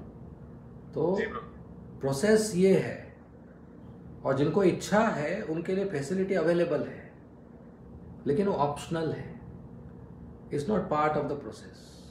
अगर आप बोलेंगे हरिनाम के बदले में यज्ञ करना चाहता हूं तो कंप्लीटली नो। अगर आप बोलेंगे हरिनाम के साथ साथ यज्ञ करना चाहता हूं तो हरिनाम के साथ साथ कुछ भी करो, हरिनाम का तो फल मिलेगा ना। तो किसी की श्रद्धा है तो हम उसको फैसिलिटी देते हैं, लेकिन स्ट्रिक्टली स्पीकिंग हरिनाम किया तो हो गया। नाचते हुए गतिरन्य था, ऐसा है। तो हमको मालूम है हम क्यों कर रहे हैं यज्ञ? विष्णु के प्रसन्नता के लिए। क्या वो व्यक्ति जिसका घर है उसकी प्रसन्नता के लिए यज्ञ किया जाता है, विष्णु की प्रसन्नता के लिए, और वो विष्णु खुद आके बोलते हैं मेरे प्रसन्नता के लिए हरिनाम करो, राइट। और प्रभुपाद जी ने 1000 बार लिखा है कि कलयुग में संकीर्तन यज्ञ होता है। अगर वो मंत्र उच्चारण ठीक से नहीं हो, अगर वो घी शुद्ध नहीं हो, अगर वो ब्राह्मण शुद्ध नहीं हो, तो यज्ञ का उल्टा फल मिलता है। इसलिए हर यज्ञ के आखिरी में वो माफी मांगते हैं कि भाई हरिनाम करो, उससे ही माफी मिलेगा, ठीक है। और प्लस यज्ञ किन्हीं लोगों ने प्रोफेशन बना दिया है, और वो इंसिस्ट करते हैं यज्ञ करेगा तो ही भला होगा आपका, क्योंकि उनको दक्षिणा मिलता है। हमें ये भी चालू नहीं करना है, यज्ञ को प्रोफेशन नहीं बनाना है। ऑप्शनल देना पड़ता है, नहीं तो फिर वो कर्मी पंडित के पास हाँ वो तो अलग बात है, फर्क ही नहीं, कर्मी पंडित जाओ या वैष्णव पंडित जाओ, फर्क ही नहीं है, दोनों सेम है, ठीक है। हरे कृष्ण। हरे कृष्ण प्रभु जी। हरे कृष्ण। प्रभु जी जैसे यज्ञ के लिए जो है प्रभुपाद जी ने भी काफी बोला कि इसको नहीं करना चाहिए कलयुग के अंदर, चैतन्य महाप्रभु ने मना किया था। देखते 2-3 साल से कि इस्कॉन टेम्पल्स के अंदर जो है आजकल यज्ञ का कुछ प्रचलन चालू हो गया है। जैसे रामनवमी से पहले या जन्माष्टमी से पहले जो है यज्ञ रखते हैं, और नरसिंह चतुर्दशी में करते हैं यज्ञ। तो ये लोगों को मतलब अट्रैक्ट करने के लिए, भक्ति के लिए, या कैसे किस वजह से करते हैं? तो थोड़ा सा ज्यादा लोगों को जोड़ने के लिए। जिन लोगों को यज्ञ में श्रद्धा है उसी बहाने वो मंदिर आते हैं, मंदिर में दान देते हैं, और वो मंदिर में इस्तेमाल होता है। तो ये लोगों को यज्ञ में श्रद्धा है, इसके लिए ऐसा है। It's not part of the process, ठीक है। कृष्ण प्रभु जी। हरे कृष्ण। तो जैसे आपने बताया था यज्ञ ना विष्णु की प्रसन्नता के लिए किया जाता है, लेकिन जैसे हम लोग किसी फंक्शन में चाहे कुछ भी हो तो मतलब यज्ञ का एक प्रथा है, भाई यज्ञ कर लेते हैं ब्राह्मणों को बुरा करके, तो उसमें विष्णु की प्रसन्नता नहीं हो रही, ऐसे जैसे जो यज्ञ करा तो उसकी प्रसन्नता है, चलो भाई हमारी प्रसन्नता हुई, चलो हमने यज्ञ कर दिया। तो धारणा ही गलत है ना, धारणा ही गलत है। हाँ, तो वैसे पैसे नहीं हो गया ना कुछ। हाँ ऐसे नहीं होता। आजकल जो यज्ञ होता है बड़े अच्छे कीर्तन होते हैं, नॉट इन इस्कॉन मतलब अदर देन इस्कॉन में, है ना, बड़े अच्छे से सिंगर आते हैं, गाना गा मतलब भजन गाते हैं और देख कर एकदम मन एकदम बोरी भर भर के ले जाते हैं, उसका क्या मीनिंग है? नहीं, अगर कोई पैसे कमाने के लिए यज्ञ या कीर्तन करता है तो वो अच्छा नहीं है। प्रोफेशनल रिसाइटर, उसका कुछ हृदय परिवर्तन नहीं होता है। सुने सुनाने वाले दोनों गए, दोनों को कुछ फायदा नहीं है, नरक जाएंगे दोनों। शुद्ध भक्त से जब हम सुनते हैं तो ही हमारा हृदय परिवर्तन होता है, नहीं तो कुछ फायदा नहीं उसका। कीर्तन से पैसा कमाना अच्छा नहीं है, उससे तो अच्छा रोड पे ईमानदारी से गटर साफ करो।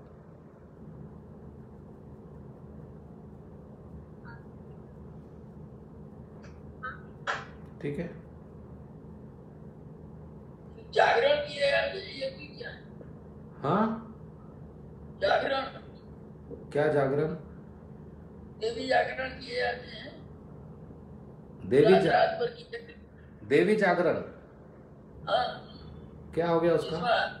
जिसमें लाखों रुपए जो हैं वो आते हैं सिंगर्स के पास, और अच्छे अच्छे गायक और अच्छे अच्छे सिंगर आते हैं, और वहाँ देवी पूजन भी होता है और पैसे भी होते हैं। तो क्या हो गया उसका?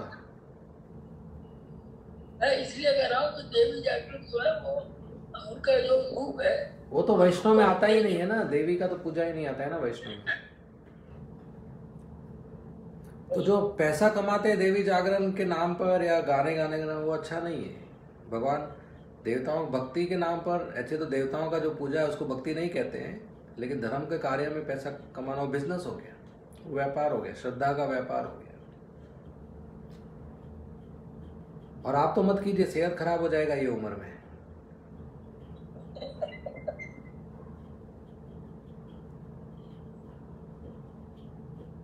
अपने करने की बात नहीं कर रहा। नहीं, मैं मजाक कर रहा हूँ आपसे। नहीं, मैं तो साधारण तौर पर कह रहा हूँ। हाँ, वो तो सब श्रद्धा का व्यापार है। दो तीन बातें होती हैं, एक तो जागरण होता है और पड़ोसी लोग जितने दूर दूर तक लोग होते हैं वो परेशान होते हैं। हाँ, वो सब श्रद्धा का व्यापार है। हरे कृष्णा प्रभु जी। हरे कृष्णा प्रभु जी, जैसे यज्ञ करने से विष्णु जी प्रसन्न होते हैं या कृष्ण प्रसन्न होते हैं, दान करने से हृदय जो है की शुद्धि होती है, तपस्या करने से क्या होता है प्रभु जी? तपस्या करने से भी भगवान प्रसन्न होते हैं।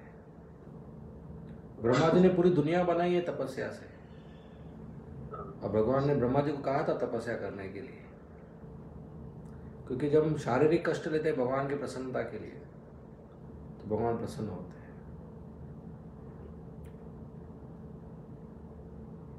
Thank you Prabhu ji. Thank you. Hare Krishna Prabhu ji. Hare Krishna Prabhu ji, जैसे महामंत्र का हम जप करते हैं, माला करते हैं, तो उसके साथ मतलब यज्ञ कर सकते हैं? महामंत्र का जाप करते करते आहुति दे सकते हैं? हाँ, लेकिन क्यों देना है, क्यों करना है? महामंत्र काफी है।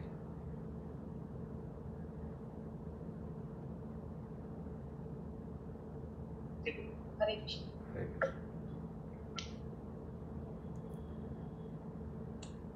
हरे कृष्णा प्रभु जी।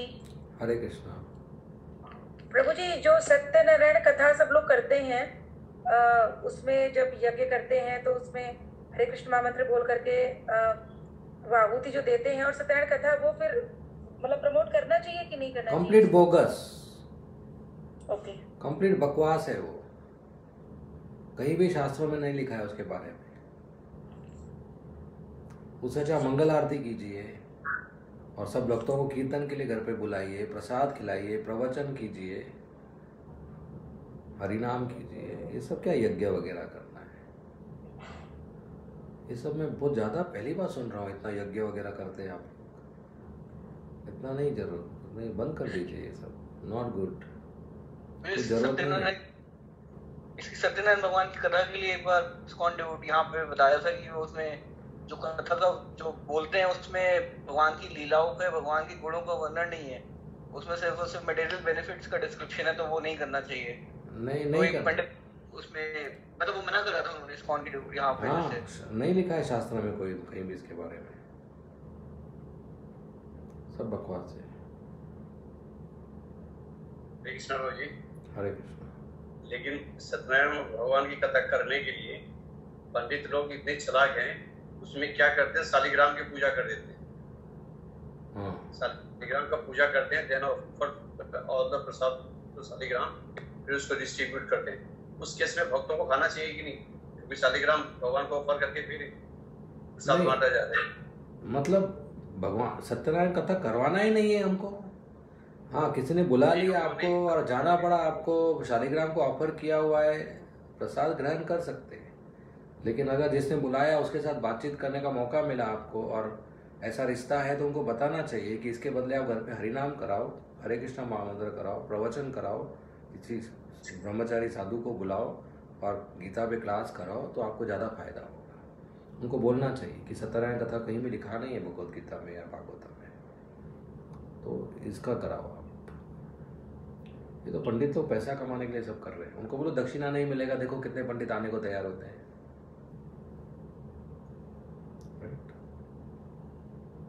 कर्मकांडी हावी रहा है ना, शुरू से इसलिए सब हो रहा है।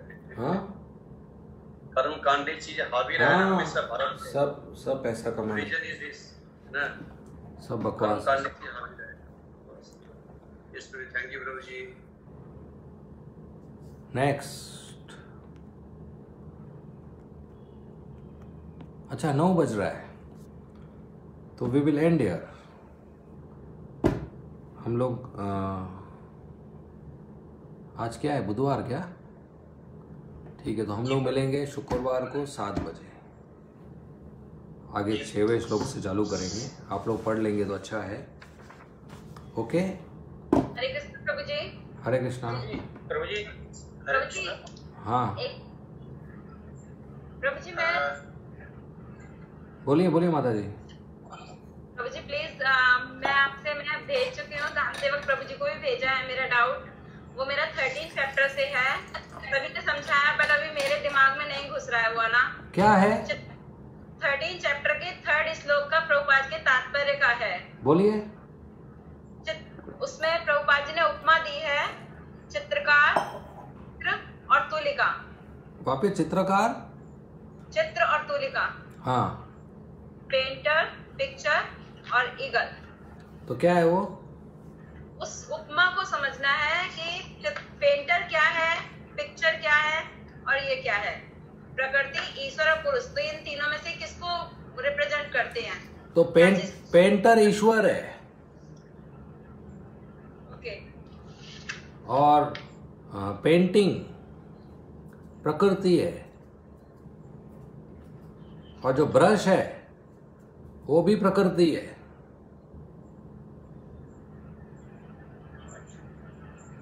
ब्रश नहीं प्रभु जी, ईजल है। तुलिका। तुलिका क्या होता है? ईजल वो क्या होता है? जिसपे जो कैनवास होता है जिसपे पेंटिंग करते हैं। अच्छा ठीक है, मैं देखता हूँ क्या बोल रहे हैं, मुझे ध्यान में नहीं आ रहा है। फिर नेक्स्ट परसों याद दिलाइए मुझे, ठीक है? Okay okay. हरे कृष्णा। श्रील प्रभुपाद की जय, भगवत गीता की जय। यस। हाँ प्रभु जी, क्या नाम है कि वो होमवर्क इस बार थोड़ा सा अनाउंस कर देंगे, थोड़ा लोगों ने अच्छा किया। अच्छा, होमवर्क तो बोल दिया मैं श्लोक में। तो धाम से प्रभु रिक्वेस्ट कर रहे हैं सबको कि आप लोगों ने 80% होमवर्क किया है, बहुत अच्छी बात है। अभी तक 70% था, हम आगे बढ़ गए 80%। वो चाहते हैं हम सब लोग 100% होमवर्क करें। तो जिनका पेंडिंग है, नहीं हुआ है, वो प्लीज़ होमवर्क करके सबमिट कीजिए। Right? Okay. Hare Krishna. Hare Krishna. Okay, will see. Facebook में कोई प्रश्न है क्या? हरे कृष्णा नहीं है। Okay, will and here. Next भक्ति शास्त्री क्लास फ्राइडे 7 PM। हरे कृष्णा।